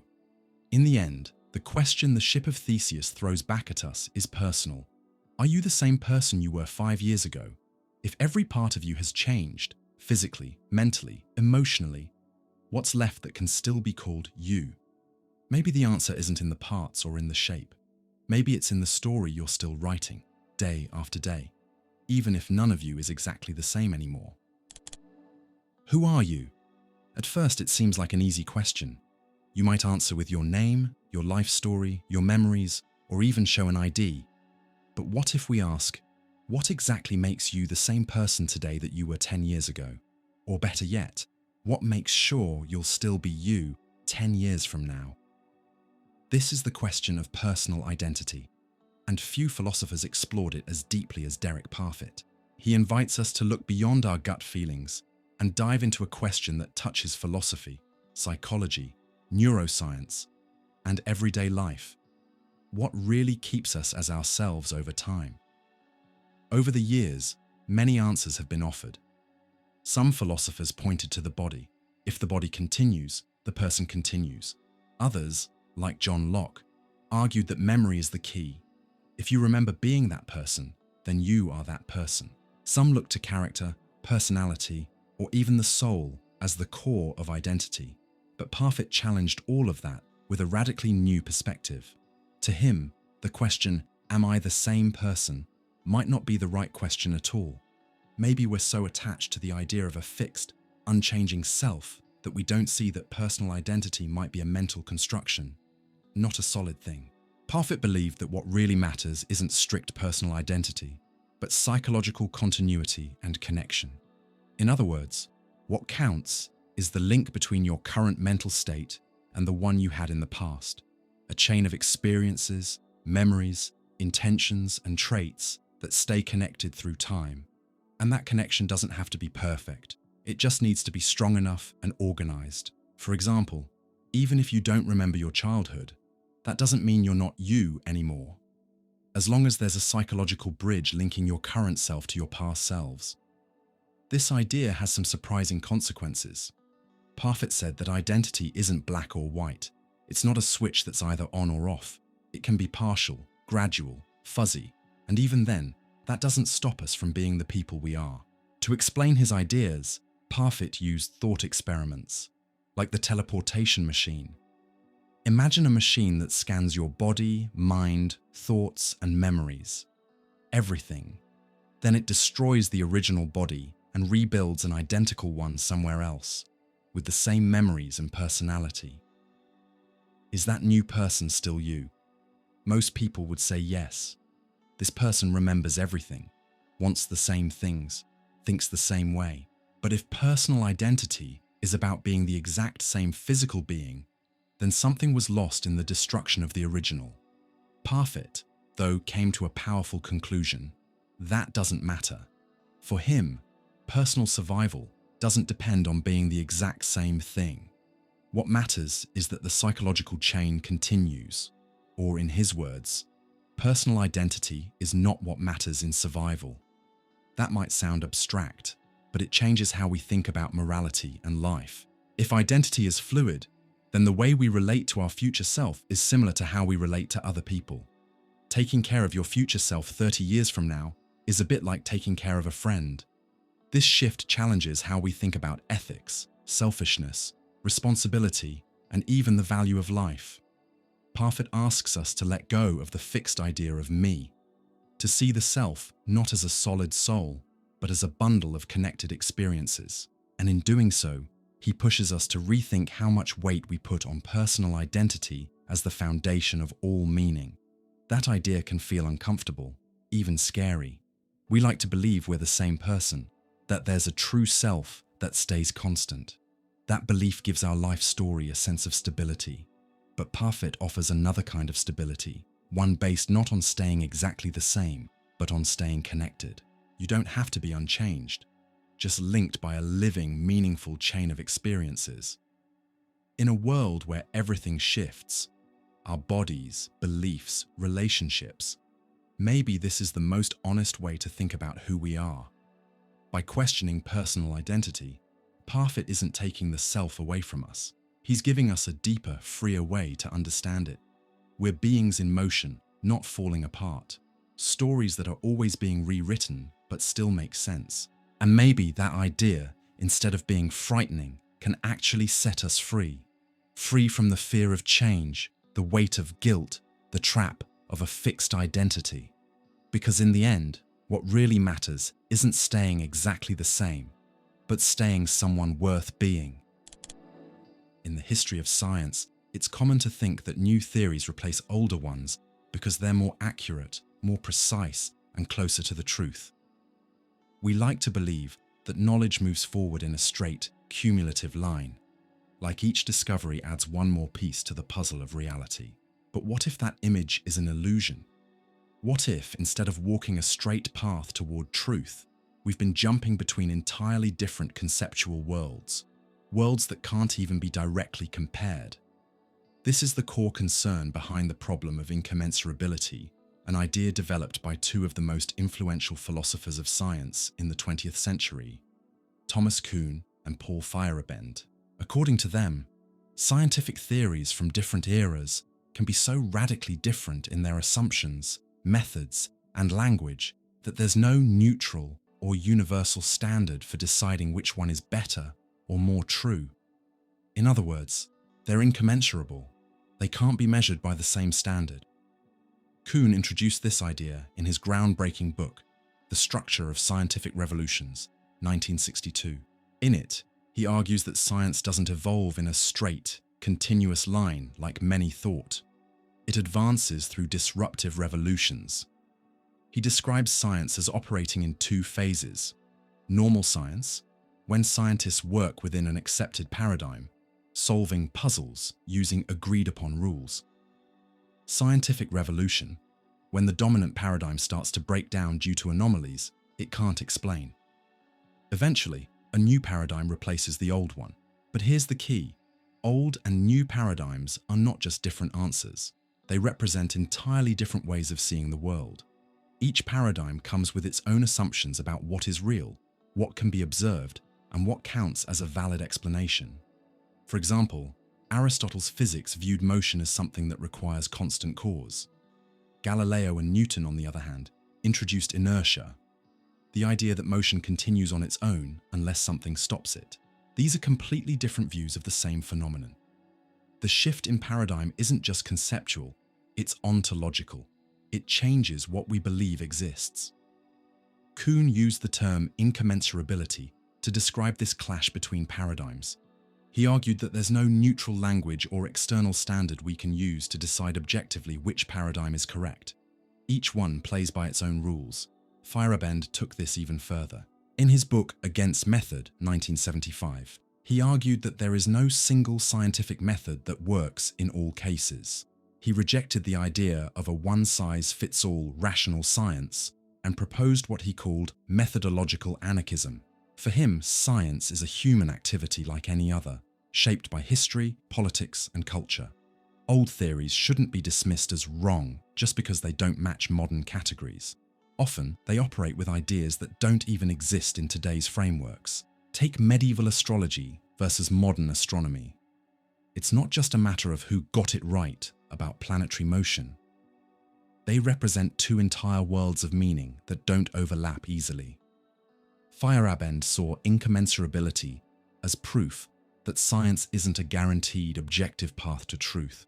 Instead, it's a social practice influenced by countless factors. He concluded that to truly understand how science develops, we need to accept a diversity of methods, perspectives, and rationalities, and let go of the idea of one single standard of progress. The idea of incommensurability shakes the foundation of traditional philosophy of science. If we can't compare theories from different paradigms using a neutral standard, how do we know we're really making progress and not just changing? Are we moving closer to the truth or just swapping one way of thinking for another, equally arbitrary? This casts doubt on the idea of universal scientific objectivity. Even the most basic scientific concepts, like time, space, matter, and energy, may be partly shaped by the paradigm they belong to. It also highlights how crucial language and interpretation are in science. The way we describe the world isn't neutral. It influences what we see, what we look for, and what we consider important. Is there still truth? At this point, it's natural to ask, does this mean science has lost its ability to talk about reality? Has everything become relativism? Kuhn and Feyerabend don't deny that science produces useful knowledge. They don't claim all theories are equal either. What they do say is that the success of a theory isn't based on one absolute, objective standard. Instead, it depends on values that shift over time, like simplicity, predictive power, internal consistency, or technological usefulness. Truth, in this view, isn't abandoned. It's just redefined, not as a final match with some ultimate reality, but as coherence within a specific conceptual system. So, the problem of incommensurability doesn't lead to nihilism. It leads to epistemological humility. It reminds us that human knowledge, no matter how powerful, is never absolute or eternal. Every theory, no matter how advanced, is limited by the language, culture, and time it was created in. Science doesn't have to be perfect to be valuable, but it does need to recognize that its paradigms may one day be replaced, and that the next one might see the world in a way we can't even imagine yet. What is real? At first glance, it seems like a simple, almost intuitive question. But when we try to answer it precisely, we step into a conceptual maze that's hard to get out of. The more we try to define reality, the more we realize that every definition depends on some assumption, a framework, a language, a point of view. And that's the core issue. If every definition of reality assumes something about what's real, we're stuck in a conceptual loop. This is where the argument about the indefinability of reality begins, a deep philosophical concern that questions whether we can ever truly describe the world as it really is. What does it mean to define something? Before we can talk about reality, we need to understand what it means to define. To define something is to set its boundaries, its limits, and its conditions. It's to say what something is, and by doing so, also what it is not. For example, defining a circle means saying it's a geometric shape where every point is equally distant from the center. That's possible because we're using a system of concepts, in this case, Euclidean geometry, that gives meaning and structure to the term. But can we do the same with reality? Here's the problem. To define reality, we already have to be operating within some version of reality. In other words, every tool we use, logic, language, perception, reason, is already part of the very thing we're trying to define. Reality is like the stage on which all definitions play out, including the attempt to define reality itself. And that creates a paradox. We can't step outside of reality in order to observe it objectively. It's like trying to look into your own eyes without a mirror, or trying to measure a ruler using the same ruler. Every time we say reality is X, we're using a point of view that's already part of what we're trying to explain. That's why many philosophers suspect that reality isn't something we can fully define. It's more like a necessary starting point for all thinking. You have to assume that something is real, even if it's just your own mind, before you can talk, reason, or reflect on anything at all. Some even argue that reality isn't an object we define, but a condition that makes definitions possible. It's what gives meaning to everything, but it can't be fully captured by any one formula or theory. This idea appears in the work of Immanuel Kant, who distinguished between the phenomenal world, what appears to us through our senses and mental categories, and the noumenal world, the thing in itself, which we can never access directly. For Kant, we never get to know reality as it is in itself, only as it appears to us. So any definition we give of reality is always shaped by the structure of the mind interpreting it. Language makes it even trickier. Every definition depends on words, and those words depend on other words to make sense. Language is like a web. The more we try to find a solid point to anchor it all, the more we realize we're spinning inside the web itself. The philosopher Ludwig Wittgenstein, in his later work, said that the meaning of a word lies in how it's used within a language game. There's no place outside language from which we can look at reality with total neutrality. Language doesn't just reflect the world, it plays an active role in building what we call reality. Kiffé. So we're left with a big question. Is reality something we can describe, or only something we can live and experience? From a phenomenological perspective, reality only shows itself through and within consciousness. Philosophers like Husserl and Merleau-Ponty argued that the real isn't something out there, separate from us. It's something that emerges in lived experience. The real world isn't a fixed object. It's a structure of meaning created in relationship with a conscious subject. This doesn't mean the world doesn't exist. It means that any attempt to define what's real is always filtered by how we experience it. And that makes any absolute definition of reality inherently limited, because we're always speaking from a particular perspective. The idea that reality can't be fully defined is also a way of challenging naive realism, the belief that the world is just out there, complete, objective, and that we simply perceive it as it is. Philosophy shows us that perception is active, selective, and interpretive. What we see, hear, and think is always a partial construction, never the full picture. Even in science, often seen as the most reliable way to access the real, there are layers of mediation, models, theories, paradigms, instruments. Scientific reality is also a filtered version of the world, shaped by human methods and standards. Faced with all these limits, some philosophical traditions choose not to define reality at all, but to recognize it as that which escapes us, that which insists, that which presses on us, that which is more than we can say. As Wittgenstein famously said at the end of the Tractatus, "Whereof one cannot speak, thereof one must be silent." In this sense, reality isn't something to explain, it's something to live inside. A mystery, not a formula. The argument that reality can't be fully defined doesn't deny that we can know the world. It just invites us to be more humble about it. Our descriptions will always be partial, provisional, and rooted in a specific context. Yes, we can talk about reality, and we should, but always with an awareness of the limits of our perspective. Philosophy doesn't give us final answers. It gives us something more valuable, the ability to hold the question, and maybe it's in that space between what we can say and what we can't quite define that reality, in its quiet depth, truly reveals itself. Science strives for neutrality, journalism claims impartiality, philosophy aims for pure reason. But is it really possible to observe the world without any bias, without any subjective filter? This is the challenging idea raised by one of the most provocative theses in modern epistemology, the impossibility of full objectivity. The core idea of this thesis is both simple and unsettling. Every way we observe, judge, or describe the world is to some degree shaped by human assumptions. Our language, our concepts, our mental frameworks, even our emotions, all influence, even subtly, what we call observed reality.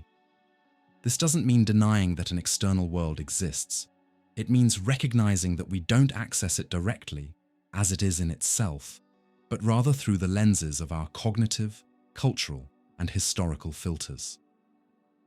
For a long time, especially during modernity, people believed it was possible to reach a neutral point of view, free from values or interpretations, a sort of God's eye view, so to speak.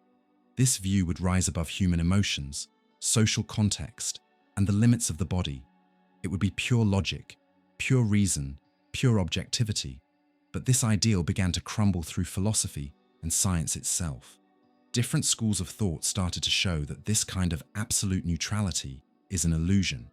As the philosopher of science Thomas Kuhn said, what we see depends on what we believe. In other words, the way we see the world is already shaped by paradigms, theories, and background beliefs. Even the act of observing a phenomenon isn't neutral. We choose what to look at, how to look at it, what to consider important, and which variables to control. Science, often seen as the symbol of objectivity, is built on human decisions, limited tools, and social consensus. A big part of the illusion of objectivity comes from the fact that most of our assumptions are invisible to us. They're so deeply built into the way we think that we don't even realize they're there. It's like wearing glasses from birth. You see the world through them, but you don't know they're on your face. Language is a good example. Each language shapes how we think. The available vocabulary, sentence structure, and ways of naming and describing things all influence what we notice and how we understand it. Far from being neutral, language is a framework that limits what can be said and thought. On top of that, cultural values, personal experiences, trauma, religious or political beliefs, all of these act as filters through which we view the world. Even when we try to be fair, we carry hidden judgments. That clear, unbiased view many people strive for may not actually exist. Philosopher Friedrich Nietzsche was one of the first to strongly challenge the illusion of objectivity. To him, all knowledge is soaked in perspective. There is no such thing as truth itself, only interpretations, ways of seeing and valuing the world. He famously said, "There are no facts, only interpretations." That doesn't mean everything is relative or that truth doesn't matter. It means that truth never shows up stripped of context, interest, or desire. It's always built from a position, never outside of it. Nietzsche invites us to let go of the idea of the detached observer and recognize the force of life behind every perspective. To know something for him isn't a passive act. It's an action, a kind of power move, a way of engaging with the world. The thesis of the impossibility of complete objectivity has deep implications, not just for philosophy, but for science, politics, and ethics too. For a long time, people believed that presenting the objective facts would lead everyone to agree logically. But facts alone don't speak in a neutral voice. They need to be interpreted, given context, and organized into narratives. That's why two different groups can look at the same data and come to totally opposite conclusions. What changes isn't the raw fact, but the assumptions used to interpret it. In today's polarized world, this awareness is crucial. It helps us realize that no one, not even ourselves, is completely neutral. That doesn't mean we can't search for truth, but it means we must do so with greater humility and self-awareness. Rejecting full objectivity doesn't mean falling into extreme relativism. It doesn't mean that every opinion is equally valid or that rational argument has no place. What this thesis calls for is a change in how we think about objectivity, not as the absence of perspective, but as the ability to recognize our own perspective's limits. A truly objective person isn't someone who believes they're above context, but someone who knows they're shaped by it and still tries to understand other views. It's possible to be honest, careful, and committed to the truth, even knowing we'll never see the world from nobody's point of view. That's a more mature, more ethical, more self-aware kind of objectivity. Recognizing that full objectivity is impossible isn't a reason to despair. It's a path to self-knowledge. It reminds us that we are situated, fallible, limited beings. And that's exactly what makes human thinking so deep. Philosophy doesn't offer absolute certainty, but something even more necessary, the courage to think clearly about our limitations. And maybe, in that space of honesty and self-awareness, we find the truest kind of wisdom. Consciousness is what allows us to think, perceive, feel, and reflect. It's the stage where all our experiences unfold, from the simple feeling of warmth to the deepest corners of existential dread. But when consciousness tries to turn inward and understand itself, something strange happens. It slips away. This strange phenomenon is known as the ontological self-negation of consciousness. The idea that when consciousness tries to grasp its own origins, it transforms, becomes unstable, or even cancels itself out. It's like a mirror trying to reflect itself. It can only do that by reflecting another mirror, and even then, the image spirals into infinite reflections, or like an eye trying to see itself without any outside help. This leads us to a deep philosophical question. Is it possible for consciousness to fully understand itself without distorting what it truly is in the process? This self-negation can be seen as a kind of observer paradox. Consciousness by nature is intentional. It's always directed at something, a thought, an image, a feeling, an idea. But when consciousness tries to become its own object, it has to split, becoming both the subject and the object at the same time. It observes itself, but in order to do that, it must turn itself into something to be observed. And there's the issue. Lived consciousness is fluid, continuous, and open. But when it tries to describe itself, it freezes. It becomes a concept, an image, an abstraction. It moves away from what it really is. It's like trying to capture a flowing river in a single photograph. The image might represent something about the river, but it's not the river. Trying to define consciousness ends up denying its essential flowing nature. Phenomenological philosophers like Edmund Husserl warned about reducing consciousness to just another object in the world.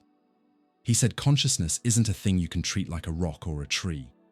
It's the very condition that makes any object appear in the first place. It's not something in the world, it's the horizon from which the world is seen. If we try to explain consciousness using the same tools we use to describe physical stuff, we betray its nature. We turn something alive and experiential into something static and artificial. The French philosopher Maurice Merleau-Ponty also warned about this. He said trying to understand consciousness from the outside is a mistake in perspective. Consciousness can't be fully captured by any theory because it's the place from which all theories begin. This limitation leads us back to self-negation. When consciousness tries to explain itself using the logic of objects, it stops being consciousness and becomes a concept instead. And that's not what it truly is. Another key part of this self-negation is the idea of infinite reflexivity. When consciousness observes itself, it creates a split. One part is observing, the other is being observed. But that observing part is also consciousness, so it too can be observed by another part, and so on, endlessly. This creates an infinite hall of mirrors, a reflection with no end. It's similar to certain self-referential computer systems or logical paradoxes, like the famous one, "This sentence is false." The more consciousness tries to reach its source, the more it gets lost in its own endless loops. It dissolves into layers that keep folding back on themselves. This isn't just a problem with how we describe consciousness. It's an ontological problem. It's about what consciousness is at its core. It's not just that consciousness can't fully explain itself. It literally changes the moment it tries. It's as if consciousness were made of pure movement, and trying to freeze it, define it, or pin it down is the same as killing its flow.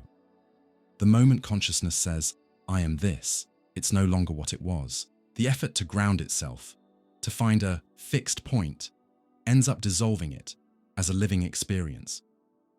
Curiously, this isn't just a Western philosophical idea.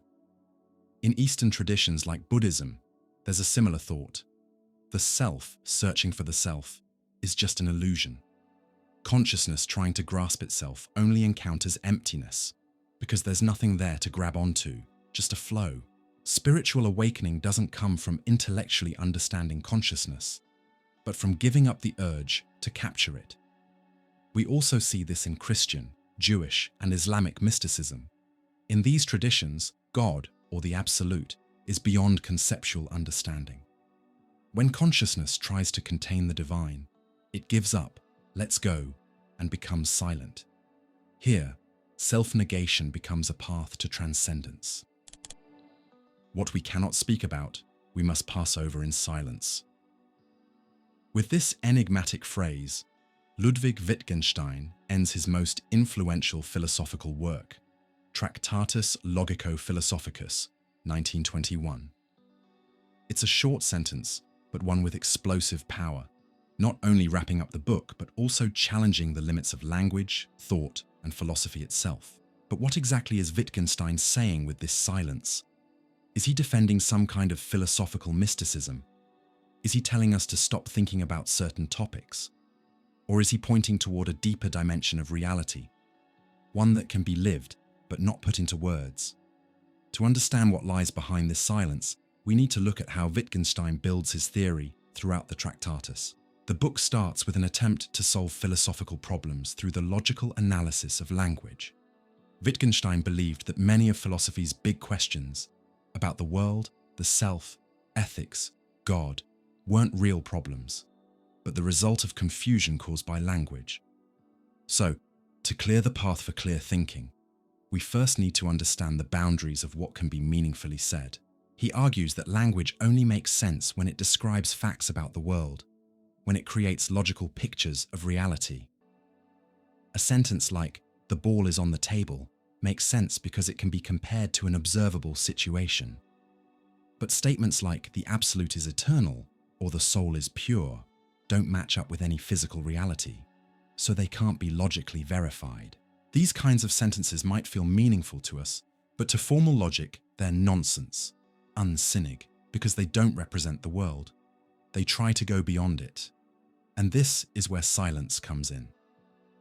Wittgenstein draws a line between what can be said clearly, logical and empirical statements, and what can only be shown. Things like ethics, aesthetics, values, the meaning of life, or the metaphysical self all belong to the realm of the ineffable. They can't be expressed logically, but that doesn't mean they're unimportant.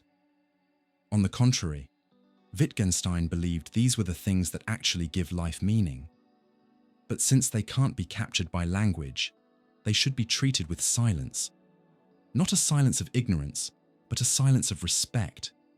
A recognition that some things are beyond what words can grasp, and trying to force them into language only leads to confusion. This idea changes what philosophy is for. Instead of offering ultimate answers or building grand theories, philosophy becomes something more like a tool.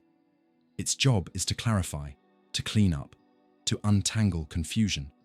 It becomes, as Wittgenstein himself put it, an activity, not a system of beliefs. Its role is to point out where language works and where it breaks down. And when we reach that breaking point, when we try to speak about what lies beyond the world or logic, philosophy must go silent. This silence, paradoxically, is philosophy at its most profound. It's the moment it recognizes its own limits, and by doing so, touches mystery. Despite the Tractatus being built on strict logical precision, there's a quiet but constant sense of mysticism running through it. Wittgenstein writes, "We feel that even when all possible scientific questions have been answered, the problems of life remain untouched. In other words, there's a part of life that doesn't fit into descriptive language, the beauty of music, the pain of loss, the ecstasy of love, the intuition of the sacred. All of these things speak to us deeply, but they can't be translated into formal statements. This kind of mysticism isn't religious in the traditional sense. It's about facing the edge, the gap between what we can say and what we can only live. It's about recognizing that the most valuable parts of life aren't found in facts, but in how we experience them. And according to Wittgenstein, those things can't be put into words, they can only be shown or left unsaid. In a world overflowing with talk, noise, and opinions, Wittgenstein's silence is a challenge.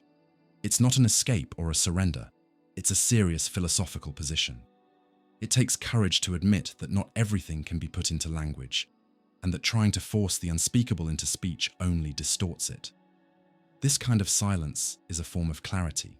It's the moment we stop chasing final answers and begin to fully live in the presence of mystery.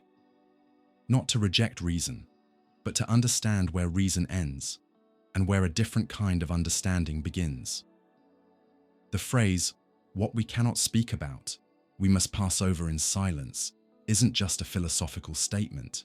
It can be read as a kind of intellectual ethic, a call for humility. In a time where everything has to be explained, labeled, and argued over, Wittgenstein reminds us that the most essential things might not be spoken, only lived, felt, respected. He invites us to a different kind of wisdom, not built on formulas, but on quiet attention, on presence, on listening, on refusing to fill with words what belongs to silence. Wittgenstein's silence isn't empty. It's full of meaning. It's a gesture that points to the horizon of thought, where language bows to what it cannot contain. And maybe that gesture, that calm, intentional silence, is one of the greatest acts of wisdom philosophy can offer. Imagine a hotel with an infinite number of rooms, each numbered with the natural numbers 1, 2, 3, 4, 5, going on forever. Now picture that this hotel, called Hilbert's Hotel, named after the mathematician David Hilbert, is completely full. Every single room is occupied. There's not a single empty space. But then, a new guest walks up to the front desk. What do you do? In a regular hotel, the answer would be simple. Sorry, we're full. But in Hilbert's infinite hotel, math allows for a very different, almost magical, response. Of course, we have room for you. This bizarre situation, both impossible and possible, is a brilliant metaphor for the paradoxes of infinity. It challenges our intuition and shows just how strange mathematical thinking can get. So how does the hotel manager make room for the new guest? Simple. He asks every current guest to move one room ahead. The person in room 1 goes to 2. The one in room 2 goes to 3.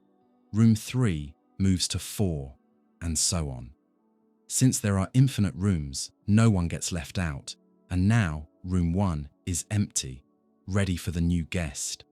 This simple trick reveals something deeply counterintuitive. Even a completely full infinite set can still have space for more. In the math of infinity, 1 plus pros. Now imagine, instead of one guest, a bus shows up with an infinite number of passengers. Passenger 1, passenger 2, and so on. Once again, the manager finds a clever solution. He asks all the current guests to move to the even-numbered rooms. The guest in room 1 goes to 2, the one in 2 goes to 4, the one in 3 goes to 6, and so on. That way, all the odd-numbered rooms, 1, 3, 5, 7, become available. These now empty odd rooms are given to the new guests from the bus. Even though there are infinitely many of them, they all fit. This kind of thing is impossible in the real world, but it makes perfect sense in the logic of infinity. These examples help us understand something important. Infinity isn't just a really big number. It's something entirely different. When we say something is infinite, we're talking about a quantity that has no end, that can't be completed or fully counted. Mathematician Georg Cantor, a pioneer in the study of infinity, showed that there are actually different sizes of infinity. The set of natural numbers, 1, 2, 3, is infinite, but it's a countable infinity. The set of real numbers between 0 and 1, however, is uncountable, in a way, even more infinite. This distinction shakes up our basic ideas about quantity, and Hilbert's Hotel is a clever way to make that strangeness feel real. But Hilbert's Hotel isn't just a math trick. It raises deep philosophical questions about the nature of infinity and reality. If infinity is so strange and full of paradoxes, can it actually exist for real? Or is it just a mental concept, something we use in math, but that doesn't show up in the physical world? Most physicists and philosophers tend to believe that true, completed infinity doesn't exist in nature. The universe might be huge, maybe even infinite in a casual sense, but it likely doesn't contain actual infinite divisions or infinite real things. In this view, mathematical infinity is an ideal construction, a product of pure reasoning, like perfect geometric lines or imaginary numbers in algebra. Even if infinity doesn't exist physically, it still plays a vital role in science. Modern cosmology, for example, explores the idea of an infinite universe, or even infinite multiverses, where every possible reality might play out somewhere. In quantum physics, infinite values pop up in equations and often need to be renormalized, adjusted so that those infinities don't break the models. In that sense, Hilbert's Hotel is a reminder. Infinity is a powerful idea, but one that must be handled with care. When misunderstood, it leads to absurd conclusions. But when used correctly, it stretches the limits of human thought. Maybe the biggest lesson from Hilbert's Hotel is this: our intuition, shaped by a finite world, simply doesn't work well when it comes to infinity. And that's a deeply philosophical idea. It shows that some parts of reality, or at least of our thinking, go beyond common sense. Thinking about infinity pushes us out of our mental comfort zone. It forces us to accept that some concepts challenge everything we think we know. And that, in the end, is one of the noblest purposes of both philosophy and mathematics: to help us think the unthinkable. Hilbert's Hotel lives on in the minds of philosophers and mathematicians as a symbol of infinity's weirdness, a place where there's always room for one more, where full doesn't mean full, and where the impossible might just be a matter of logic. Maybe that's why this mental experiment fascinates us so much. It shows that, in some corners of reason, reality is less solid than it seems, and infinity perhaps closer than we think. Imagine two identical twin brothers. One boards a spaceship that can travel at speeds close to the speed of light. The other stays on Earth. After a long journey through space, the astronaut twin returns, and something surprising has happened. He's younger than the twin who stayed behind. This is the essence of the famous twin paradox, a direct consequence of Einstein's special theory of relativity, formulated in 1905. At first glance, the paradox feels strange. Aren't they twins? Shouldn't they age the same way? How can time move differently for two biologically identical people? The answer is one of the most fascinating and counterintuitive ideas in modern physics. Time isn't absolute. It depends on your frame of reference. Before Einstein, physics, mostly shaped by Newton, treated time as something fixed and universal, flowing equally for everyone in the universe. Time was like a giant river that moved at the same speed no matter where you were or how fast you were going. But Einstein proved that idea wrong. According to special relativity, time behaves differently depending on how fast you're moving compared to someone else.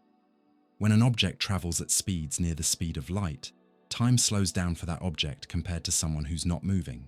This slowing down of time is called time dilation, and it's been confirmed by several experiments, like observing subatomic particles that live longer when they move faster. So how does the paradox work? In the twin paradox, the twin who travels enters a high-speed frame of reference, while the other stays still on Earth. From a relativity point of view, time passes more slowly for the twin who's in motion. During the trip, the astronaut twin experiences less time passing than the one who stayed on Earth. When he returns, their biological clocks show the difference. He's aged less. The paradox seems to raise a logical question. If motion is relative, couldn't the twin in the spaceship say that it was the other twin who moved away? So why isn't it the other way around? Here's the key detail. The traveling twin accelerates, decelerates, and changes direction. He's not in a constant, unchanging frame of reference. The twin on Earth stays in a more stable, nearly constant frame. That asymmetry is what breaks the apparent paradox and explains why they both agree that the traveler experienced less time. The twin paradox forces us to let go of the idea of a single, universal time. Instead, we enter the world of space-time geometry, one of the most revolutionary concepts in modern physics. Einstein proposed that time and space are not two separate things, but part of a single four-dimensional structure called space-time. Every event in the universe can be described with 3 space coordinates and 1 time coordinate. In this model, time is just another dimension, and different paths through space-time lead to different amounts of experienced time. The traveling twin followed a curved path through this fabric of space-time. His lifeline was shortened by his high-speed journey. Meanwhile, the twin on Earth followed a longer path through time, staying mostly still in space. Time, philosophy, eternal return or flowing river. The twin paradox isn't just an interesting physics thought experiment. It also feeds into deep philosophical questions about the nature of time itself. If time isn't absolute, then it's not a fixed part of reality. It depends on who's observing it. That challenges the way we normally think of the past, present, and future as existing objectively out there in the universe. Relativity suggests that there is no universal now. What's present for one person could be the past or future for someone else. This lines up with a philosophical view called eternalism, the idea that the past, present, and future all exist at once in a kind of space-time block. In this view, time doesn't pass, it just is. And our sense of time flowing is something the mind experiences, not something the universe itself does. Others argue the opposite. Presentism, for example, says only the present is real and the past and future are just ideas. The twin paradox doesn't settle this debate, but it definitely intensifies it. It makes us ask, is time something fluid and subjective? Or is it an illusion our minds create? In the end, this paradox teaches us that there's a difference between measured time and lived time. Physics talks about time in seconds, minutes, and years, but human time, the time of memory, waiting, longing, is qualitative. We feel it, we experience it with our body, mind, and emotions. The twin paradox reveals that even physical time, which we once thought was absolute, is actually relative, and that raises a deeper question. If even objective time depends on your point of view, how real is our subjective experience of time? What if time is something we wear like a garment, but can never fully see from the outside? The twin paradox is more than a physics lesson. It's a philosophical wake-up call. It shows us that the universe doesn't bend to our intuition, that some truths feel strange and are still true. Most of all, it reminds us that we are time travelers, even without leaving Earth. Every moment quietly moves us through space-time, and even though we can't see it happening, it shapes everything we are. Imagine an empty urn and an endless sequence of numbered balls, ball 1, ball 2, ball 3, continuing into infinity. Now picture a strange experiment where these balls are added and removed from the urn according to a specific pattern, timed with a clock that's counting down to midnight. As time passes, you observe, step by step, what's happening. Then, exactly at midnight, one big question arises. How many balls are left in the urn? This is the starting point of the Ross-Littlewood paradox, a thought experiment proposed by mathematicians Daniel Ross and John Littlewood. It challenges our intuition about infinity, limits, and what it means to accumulate something over an infinite amount of time. It's a brilliant example of how mathematics, and by extension philosophy, can expose the limits of human reasoning when dealing with the concept of the infinite. Here's how the experiment works. At 11:59 p.m., you place balls numbered 1 through 10 into the urn. Immediately after, you remove ball number 1. A tenth of a minute later, 11:59 and 6 seconds, you repeat. Add balls 11 through 20. Remove ball number 2. This continues indefinitely. Every step, you add 10 new balls and remove the lowest numbered ball currently in the urn. the time between steps keeps shrinking, so that an infinite number of steps happens before the clock strikes midnight. Now comes the paradox. How many balls are in the urn at midnight? Intuitively, you might think, we're adding 10 balls and removing only one each time, so we must end up with infinitely many balls, right? But math tells a different, surprising story. The urn will be empty at midnight. How can that be? Think about it this way. At each step, you always remove the smallest numbered ball still in the urn. Ball 1 is removed in the first step, 2 in the second, 3 in the third, and so on. Every ball gets removed at a precise moment in time.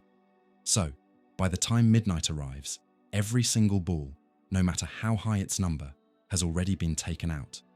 Even though you added infinitely many balls, you also removed them all. The final result? An empty urn. This outcome completely contradicts our everyday thinking. In the finite world, if you add more than you take out, the total grows. But in the world of infinity, that rule doesn't automatically hold. The Ross-Littlewood paradox forces us to rethink ideas like accumulation. Is it possible to accumulate infinitely and still end up with nothing? Limits. What does it mean to reach a limit when the process never stops, but time does? Infinity.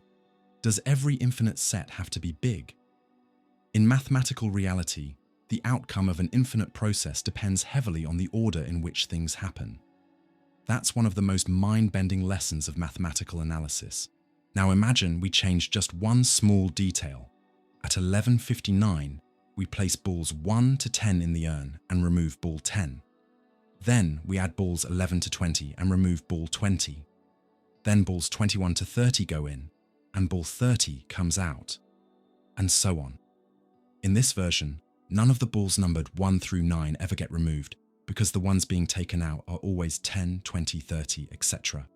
Result: at midnight, the urn contains infinitely many balls, and specifically, balls 1 through 9 are still there. This shows that the final result depends entirely on the order and the rule for removal, even if the number of steps and actions are exactly the same. The Ross-Littlewood paradox isn't just a quirky math puzzle. It pushes us to face the limits of human reason. Our brains evolved in a world of clear, finite cause and effect. But when we think about infinity, those familiar rules fall apart. Just like Hilbert's Hotel, where a full hotel can still take more guests, this paradox shows that the usual ideas of more and less stop making sense. Philosophically, it raises deep questions. The nature of time. What does it really mean to perform infinite actions in a finite time? Accounting infinity, can we trust our tools of measurement when dealing with things that have no end?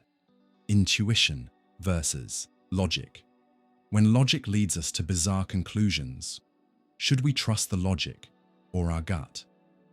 Paradoxes like this aren't mistakes or tricks. They're legitimate ways of showing how fragile and limited our understanding of infinity really is. They remind us that not everything that seems obvious is actually true, and that more than being a math lesson is a powerful call for intellectual humility. Reality, or at least logic, might be far stranger than common sense allows. In the end, the urn is empty. But something much more valuable remains: the awareness that infinity is a place where human logic stumbles and philosophical thinking begins. The Ross-Littlewood paradox is, at its core, a mirror that shows us the boundaries of our ability to grasp what has no end. And it's right at that boundary where true philosophy begins. Imagine a monkey, not just any monkey, but one that, for all eternity, randomly types on a typewriter, or a modern keyboard if you prefer. Every letter, space, and punctuation mark it hits is completely random. Now imagine this monkey typing forever. According to the so-called infinite monkey theorem, it would eventually, almost certainly, reproduce any text ever written, including, for example, the complete works of William Shakespeare, letter by letter, comma by comma. At first glance, this idea sounds absurd, even comical. How could randomness alone produce literary masterpieces? The image of a monkey typing out Hamlet or Romeo and Juliet seems more like a joke than a logical conclusion. But behind this unlikely fantasy lies a serious mathematical truth and some deeply unsettling philosophical questions about infinity, randomness, and the limits of human understanding. The infinite monkey theorem is a thought experiment from probability theory and our mathematical understanding of infinity. The central idea is this: given infinite time and infinite attempts, even the most unlikely events will eventually happen. To simplify, imagine the monkey's keyboard has only 50 keys, letters, spaces, punctuation. The chances of it typing the exact phrase "to be" or "not to be" correctly in one try are incredibly low, maybe 1 in trillions, if not more.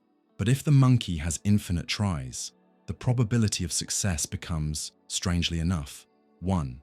That is, it's virtually guaranteed that it will type that phrase eventually.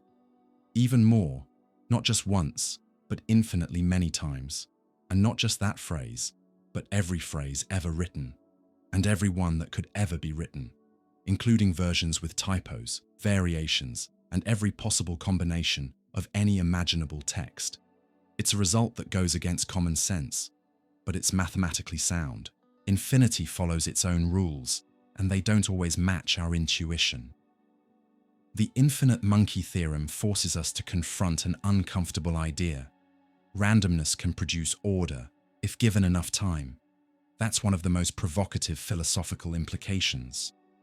After all, if everything that's possible will eventually happen in infinite time, the line between chance and intention starts to blur. Is something special because it was created on purpose? Or is randomness just good enough to perfectly imitate purpose given enough time? And that's where the paradox hits harder. Meaning, beauty, or coherence don't necessarily require intention. The infinite monkey, with no idea of what it's doing, could create Hamlet without ever having heard of Shakespeare, or knowing what a character, a drama, or a tragedy is. That doesn't take away from Shakespeare's genius, but it does show that infinity can completely change our ideas about causality, originality, and meaning. One of the main points of the infinite monkey theorem is to warn against treating infinity as just a really big number. In everyday thinking, we often assume infinite means huge. But infinity isn't a size, it's a category of limitless possibility. This misunderstanding can lead to misleading conclusions. For example, if an event has a 0.01% chance of happening, and we try millions of times, it might happen. But if the number of tries is infinite, math tells us that even the rarest events will definitely happen. That's why our intuition fails when we deal with infinity. The human brain evolved to think in finite terms, cause and effect, limits, probabilities. But infinity breaks those rules. It allows the impossible to become inevitable, and the absurd to become logical. The infinite monkey theorem also opens the door to existential and metaphysical questions.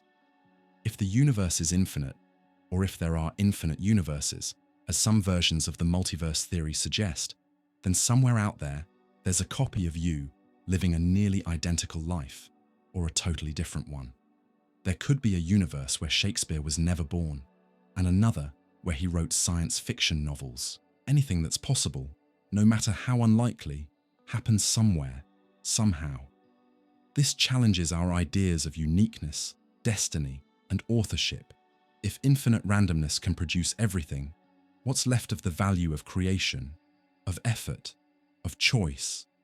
Some see this as a kind of nihilism, a collapse of meaning, but others see the opposite, a celebration of the mystery of existence, the miracle of order emerging from chaos, of beauty showing up even when nothing guarantees it. Thinking of the theorem as a metaphor for creativity is also revealing. Artists, writers, philosophers all work with symbols, words, forms. In a way, their work can be seen as trying to organize the infinite, to choose, among all possible things, a story that makes sense. The theorem reminds us that even in billions of random outcomes, There are islands of coherence, moments of beauty, and fragments of truth. And finding them, even in the middle of chaos, is a way to resist the absurd. Conclusion. Are we the monkey? Maybe the most disturbing part of the infinite monkey theorem is realizing that, in a way, we're also monkeys at a cosmic keyboard. We live in a universe whose rules we barely understand. We make choices in a sea of uncertainty, and we search for meaning in the middle of randomness. But unlike the monkey, we have awareness, we have desire, we have intention. Even knowing that infinity may contain everything, our choices still matter. And maybe that's what makes us different. Not what we write, but the fact that we know we're writing. Imagine an infinite library, not just vast, but literally infinite, made up of endless hexagonal rooms connected by hallways that stretch beyond imagination. Each room holds books that look identical in size and format, but each contains completely different content. Every possible combination of letters, spaces, and punctuation marks. That means this library holds every book ever written, every book that was never imagined, ridiculous variations of the classics, typo-ridden versions, books filled with nothing but the letter A, and hidden among all of it, the one true book. That's the idea behind The Library of Babel, a short story by Argentine writer Jorge Luis Borges, published in 1941. But it's more than just a thought experiment.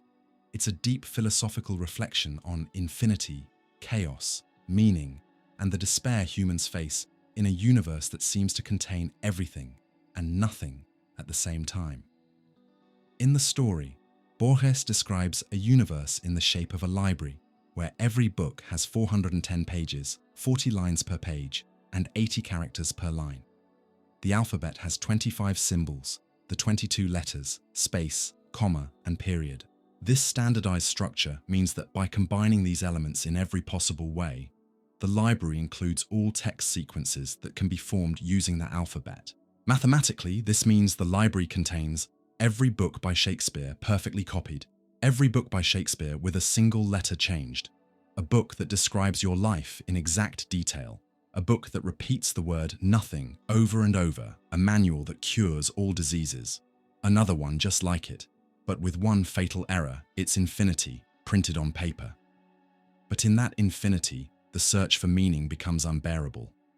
If everything is in the library, then all truth exists. But it's buried in a sea of nonsense, distortions, randomness, and noise. For the narrator, this leads to despair. He tells us that some inhabitants of the library have gone mad searching for the book, the one that would explain everything, give the universe meaning, reveal its origin and its end. Others, having lost faith in ever finding meaning, started worshipping chaos. They believe no book matters more than another, and that all efforts to search are pointless. The big question isn't whether truth exists, but whether we can recognize it. In an endless ocean of words, meaning drowns in noise. Just like the infinite monkey theorem, the idea that monkeys randomly typing could eventually produce all of Shakespeare, the Library of Babel forces us to face a strange paradox. If everything is possible, how do we separate truth from illusion? The library represents a universe governed by strict mathematical and logical rules, but whose totality is beyond human understanding. It's the perfect metaphor for a kind of order that, because it's unlimited, looks like chaos. To a finite mind, infinity feels indistinguishable from madness, not because it lacks structure, but because its vastness overwhelms our ability to interpret. And yet, some keep searching. The narrator speaks of seekers of the Crimson Book, the man of the book, and the purifiers, people who try to destroy meaningless books, hoping that with less noise, real meaning might surface. Their persistence leads us to a deeply philosophical question. Is it worth searching for meaning in a universe that seems built to hide it? Borges doesn't give a straight answer, but he suggests that the search itself is a deeply human act. Even in the face of total chaos, we search for patterns. Even knowing we may never find them, we still try. And in that act, that drive to understand, to organize, we see both the tragic and heroic spark of human existence. Language, reality, and the limits of knowing. The Library of Babel can also be seen as a reflection, or critique, on the limits of language. If every possible sentence already exists somewhere in the library, what does it even mean to create something new? Are we always just rearranging pieces of what already exists? And if so, where does originality begin? And where does meaningless noise take over? More importantly, if language can contain all truths but also infinite lies, how much can we trust it as a way to understand the world? These questions echo deep philosophical doubt, reminding us that the biggest challenge to knowledge isn't always ignorance, but an overwhelming abundance of possibilities. In the end, Borges hints that the library might not be just a place, but a metaphor for the universe itself. We live in a cosmos full of combinations, variations, noise, and patterns. Human life might be nothing more than trying to find a few readable pages in a sea of unreadable volumes. This metaphysical reading brings Borges closer to thinkers like Nietzsche, Wittgenstein, and Camus, all of whom explored the tension between a world with no preset meaning and humanity's deep need for order. And maybe that's the true dilemma. Not the absence of meaning in the world, but the overload of possibilities that hides it. In the endless library of Babel, everything exists. But what really matters isn't in the books, it's in the search, the walk through infinite hallways, filled with empty pages, absurd texts, and hidden pearls, mirrors our own lives, a journey between chaos and meaning, randomness and hope. And like every great philosophical story, Borges doesn't hand us answers. He gives us mirrors. The library is us. The chaos, the infinite, the language. They all live in our minds. And maybe the true book, the one that explains everything, isn't on a shelf, but in the effort to keep looking. Inside a sealed box, there's a cat. But this isn't just any box, or any cat. Alongside the cat, there's a vial of poison, a radioactive atom, and a mechanism that detects whether or not the atom decays. If it does decay, the poison is released and the cat dies. If not, the cat stays alive. Time passes, and from outside the box, you know nothing. So here's the central question. Is the cat alive or dead? According to one of the most thought-provoking interpretations of quantum physics, the answer is, the cat is both alive and dead at the same time, in a quantum superposition, until someone opens the box and observes it. This is the famous Schrödinger's cat thought experiment, proposed in 1935 by Austrian physicist Erwin Schrödinger, one of the pioneers of quantum mechanics. His goal wasn't to claim that quantum zombie cats are real, but to challenge the idea of applying quantum rules to the large, everyday world, and to spark a deeper philosophical reflection about reality, observation, and existence itself. In the quantum world, the level of atoms and subatomic particles, things don't work the way classical physics says they should. A particle, like an electron, can be in several states at once, something called superposition. Only when we measure it, in other words, observe it, does that superposition collapse into one definite outcome. Using that logic in the cat experiment, here's what happens. The radioactive atom has a 50% chance of decaying within an hour. If it decays, the poison is released and the cat dies. If it doesn't decay, the cat stays alive. But until someone observes the system, the atom is both decayed and not decayed. So the cat is both alive and dead. This is where quantum mechanics clashes with common sense. And that's exactly what Schrödinger wanted to highlight. The cat experiment brings up a disturbing question. Does reality exist on its own, or only when we look at it? In the classical view, things have defined properties, whether or not we're looking. A cat is either alive or dead, never both. But the dominant interpretation of quantum mechanics at the time, called the Copenhagen interpretation, said a system doesn't have a definite state until it's observed. In other words, reality isn't fixed. It becomes real the moment it's observed. In this view, The observer isn't just a passive bystander, but plays a role in shaping what's real. This idea shakes the belief in an objective, independent reality. As physicist John Wheeler once wrote, "No phenomenon is a real phenomenon until it is an observed phenomenon." But what does it mean to observe? Does it have to be a conscious act? Would a camera recording count? Does it require a thinking mind, a self, for collapse to happen? That question opens up a deep philosophical hole. If consciousness plays a role in shaping reality, then maybe the structure of the world is inherently subjective. That gets dangerously close to idealism, the philosophical belief that reality depends on the mind perceiving it. On the other hand, some modern interpretations, like quantum decoherence, suggest that observation doesn't need a human mind at all. It can be any interaction with the environment that causes the collapse. In that case, reality is shaped by how everything is entangled with everything else, not just by human observation. Either way, what breaks down is the classical idea of a solid, external, and independent reality. Interestingly, Schrödinger didn't create this experiment to support the idea of large-scale quantum superposition. He meant it as a critique, almost sarcastic, of how quantum mechanics was being interpreted. To him, the idea of a cat being alive and dead at the same time was absurd. He was saying, "Look where this theory leads us. Something's off here." And since then, many alternative interpretations have been proposed, each trying to make sense of quantum physics without completely letting go of our normal understanding of reality. One of the most famous alternatives is the many worlds interpretation. Everett, 1957. In this version, there's no collapse at all. Instead, all possible outcomes actually happen, but in separate universes. So when you open the box, you split into two versions. In one universe, you find the cat alive. In the other, the cat is dead. Both outcomes are real, they just happen in different realities. This avoids the collapse problem, but introduces an infinite number of parallel universes branching off at every quantum event.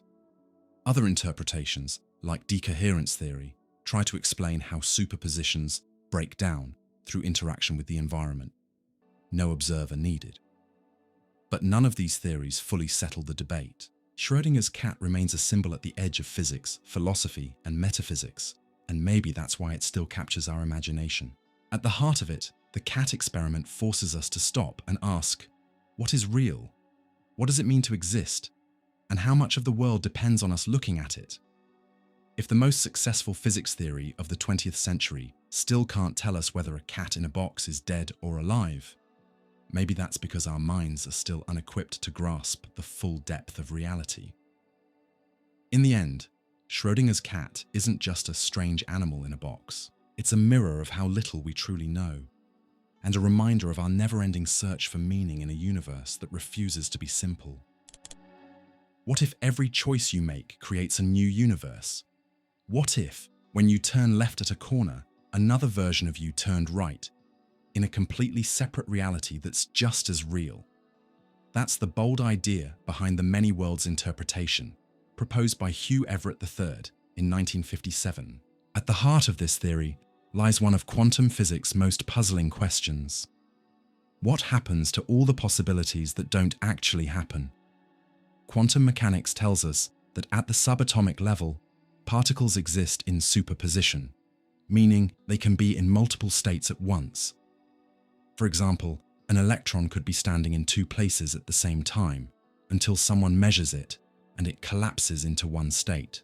The traditional Copenhagen interpretation says that measurement causes this collapse.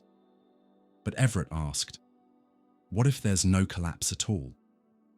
According to many worlds, the wave function, the mathematical description of all possible states, never collapses. Instead, every possible outcome actually happens, each in a different, real universe. Think of flipping a coin. In our world, you got heads. But in Everett's view, there's also a world where it came up tails. Both worlds exist, both are real, but they never interact. Reality itself multiplies. Anytime a quantum event has more than one possible outcome, The universe branches, literally branching into parallel realities. This happens constantly, everywhere. The universe isn't a single line. It's an ever-expanding, branching multiverse. This view redefines the observer's role. In the classical sense, the observer collapses the possibility into one outcome. But under many worlds, the observer also branches. Open Schrödinger's box, and you split into two versions of yourself. One sees the cat alive, the other sees the cat dead. Both versions exist in parallel realities that don't overlap. And this branching happens trillions of times per second across the quantum fabric of the cosmos. You aren't a single you. You're a network of versions of you living in countless possible worlds. The most staggering implication? Everything that can happen does happen somewhere in the multiverse. Every untaken decision, every alternate history, every life you could have lived, they all coexist. These ideas push us into deep philosophical territory. If every version of you exists, which one is the real you? If every possible choice plays out, what meaning does choice even hold? This challenges our ideas of identity, morality, and responsibility. If there's a version of you who did everything you didn't, and one who made all the same choices, what makes your life unique? Though the theory is mathematically consistent, it faces resistance not because of math, but because of its philosophical implications. First, there's the issue of testing it. If these parallel universes are forever inaccessible, how can we know they're real? Without any way to interact with them, haven't we just proposed a metaphysical fancy? We're also wired to believe in one world, one continuous timeline. The idea that we fraction into infinite variations of ourselves is, or can feel, too strange to accept. Yet, for some, that strangeness is freeing. If every possibility is realized, the universe becomes the ultimate realm of freedom. Nothing is lost. Every choice matters somewhere. Everett's idea is often compared to a cosmic tree, with each event or choice birthing a new branch. The universe ceases to be a straight line. It becomes an ever-growing, hyperlinked web of realities. This vision mirrors philosophical concepts like eternalism, all points in time exist together, cosmic determinism, or ontological pluralism, the idea that reality is not one, but many, layered, and chaotic. On a poetic level, many worlds transforms the universe into an infinite library of living stories, where every choice writes a new narrative in flesh and time. So what if it's true? While there's no direct evidence for parallel worlds, many physicists value the interpretation for its mathematical elegance and for avoiding catastrophes like wave function collapse, which Copenhagen doesn't fully explain. If many worlds is right, we live in a universe far stranger and grander than we ever imagined. More than that, we are greater, more complex, and more branched than any single version of ourselves. The theory forces us to rethink: what is real? What is the self? What is choice? What is a world? It doesn't solve the mysteries of consciousness, ethics, or meaning. Instead, it supplies us with a new lens. The universe isn't just where events happen. It's a living network of possible futures unfolding all at once. And maybe, among the countless versions of you living countless lives, the one reading these words is just one leaf in an infinite forest. But that leaf is unique, irreplaceable, and that makes it infinitely valuable. What if everything you see, feel, hear, every memory, emotion, and decision is just part of a highly advanced simulation? What if this world, with all its physical laws, coincidences, and mysteries, isn't the ultimate reality at all, but just a copy, a program being run by a civilization far more advanced than ours? That's the unsettling idea behind simulation theory, proposed by philosopher Nick Bostrom in 2003.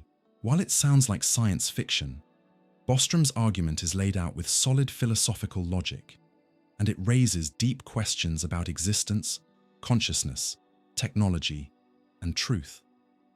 The theory doesn't claim we are in a simulation. Instead, it says something even more provocative. If a few key assumptions are true, then it's extremely likely, almost inevitable, that we are living inside a simulation. Bostrom lays it out as a logical trilemma, 3 possible scenarios, and at least one must be true. Advanced civilizations tend to destroy themselves before reaching the level of technology required to simulate conscious beings. Even if they do reach that level, they lose interest in creating realistic simulations of their ancestors. We are almost certainly living in a simulation. In other words, if civilizations survive and do choose to run ancestor simulations, the number of simulated minds would vastly outnumber real ones, making it far more likely that you are a simulated being rather than an original physical one.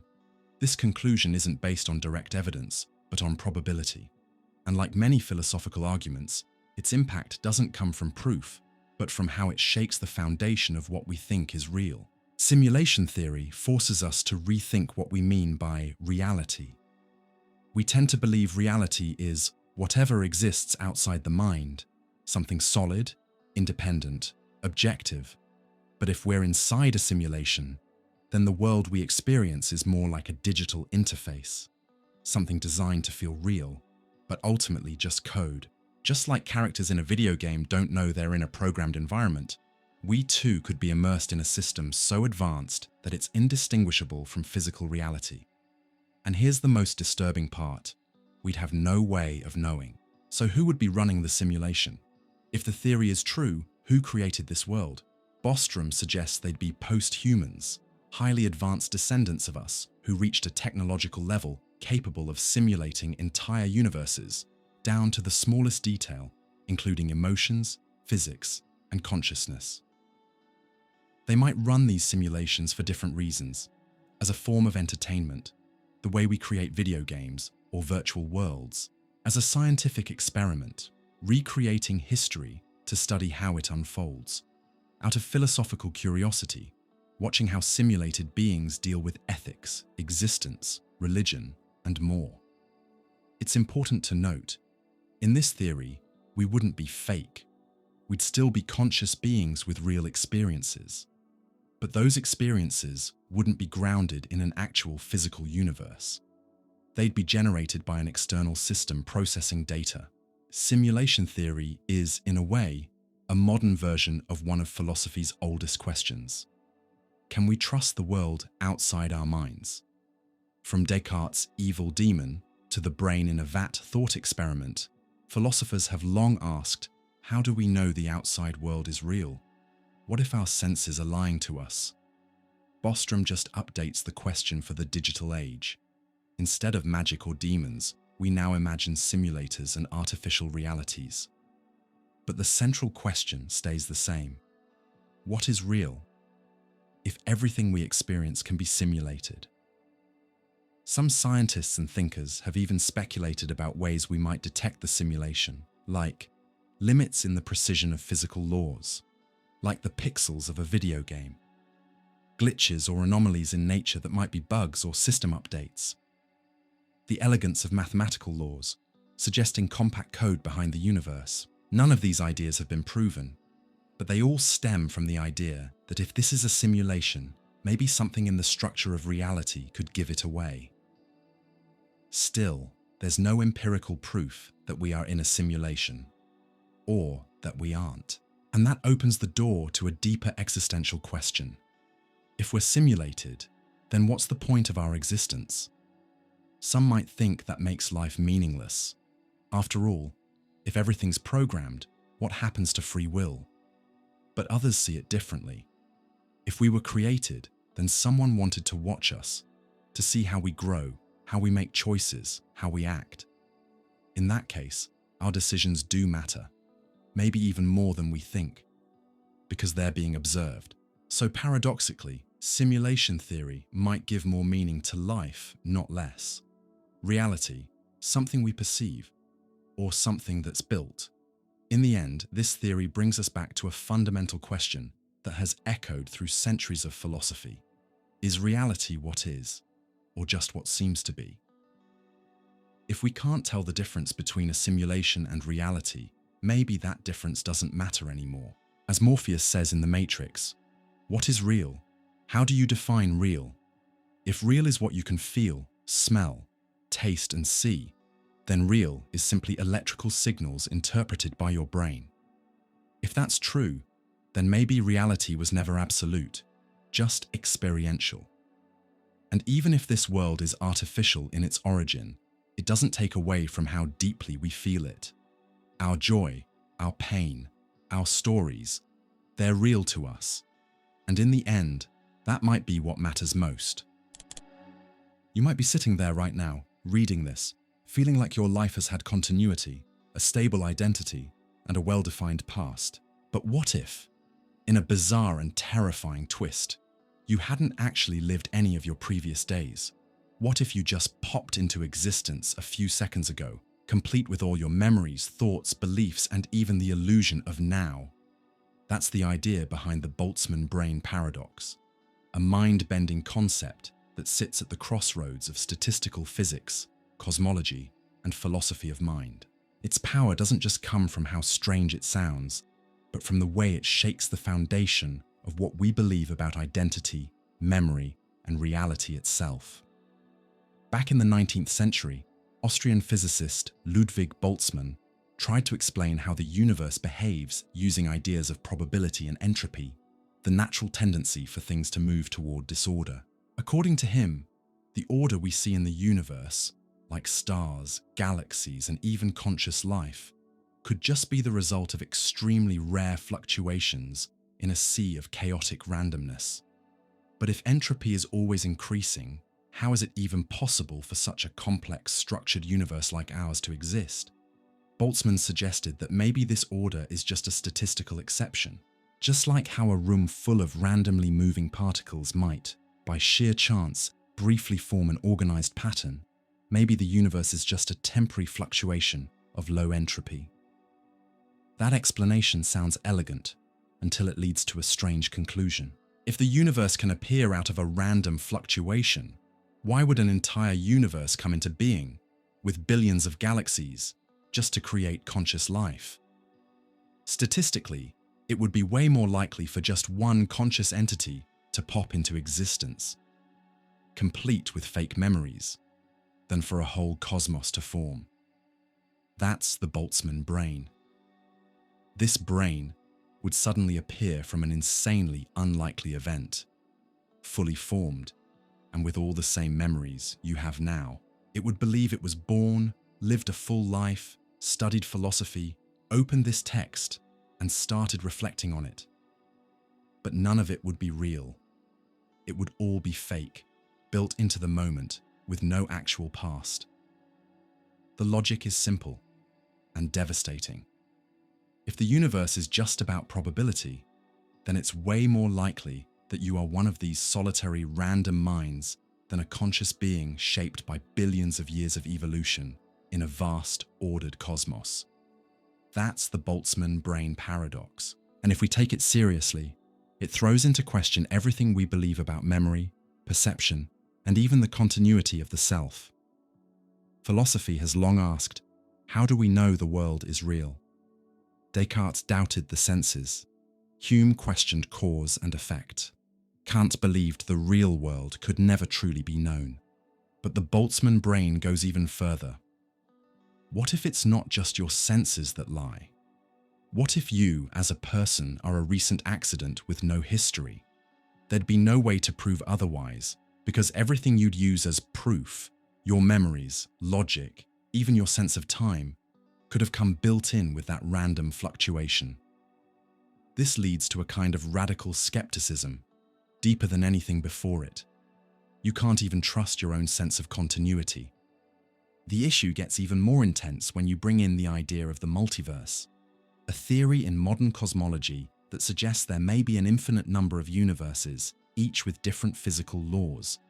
In an infinite multiverse, anything that can happen will happen, over and over again.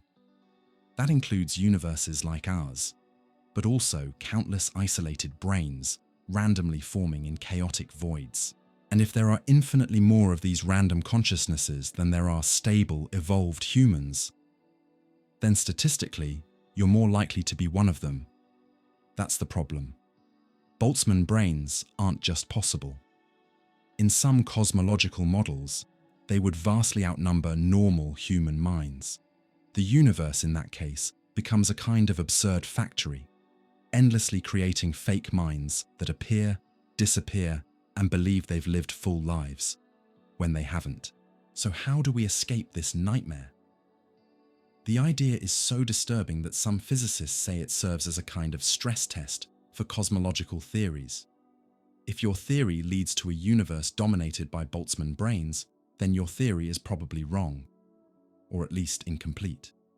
Others try to solve the paradox by pointing to physical limits, like how long such fluctuations could last, or how complex something must be to form a conscious mind. Some philosophers argue that the reliability of our experience is itself evidence that we're not Boltzmann brains, because if we were, we'd expect to experience chaos and instability, not the ordered, coherent world we live in. Still, there's no clear solution. The paradox remains a thorn in the side of both modern physics and metaphysics. At its core, the Boltzmann brain forces us to confront a chilling question: what if everything I am, everything I know, everything I love, is just a fleeting illusion in the middle of nothing? As dark as it sounds, that question pushes us to face the limits of reason, experience, and existence with honesty and courage. Because even if we are just momentary patterns in chaos, the pain, the beauty, the thoughts, and the love we feel are still real to us, and maybe that's all that really matters. If everything you've seen so far is just a simulation, if each idea planted here quietly changes the way you live, then this video has done its job. Now, the rest is up to you. Like the video, leave a comment, share it with someone who dares to think. And if you haven't subscribed to the channel yet, maybe you're in the version of the universe where that can still be fixed. Hit the notification bell and get ready for the next mind-bending ideas. We still have a lot to question.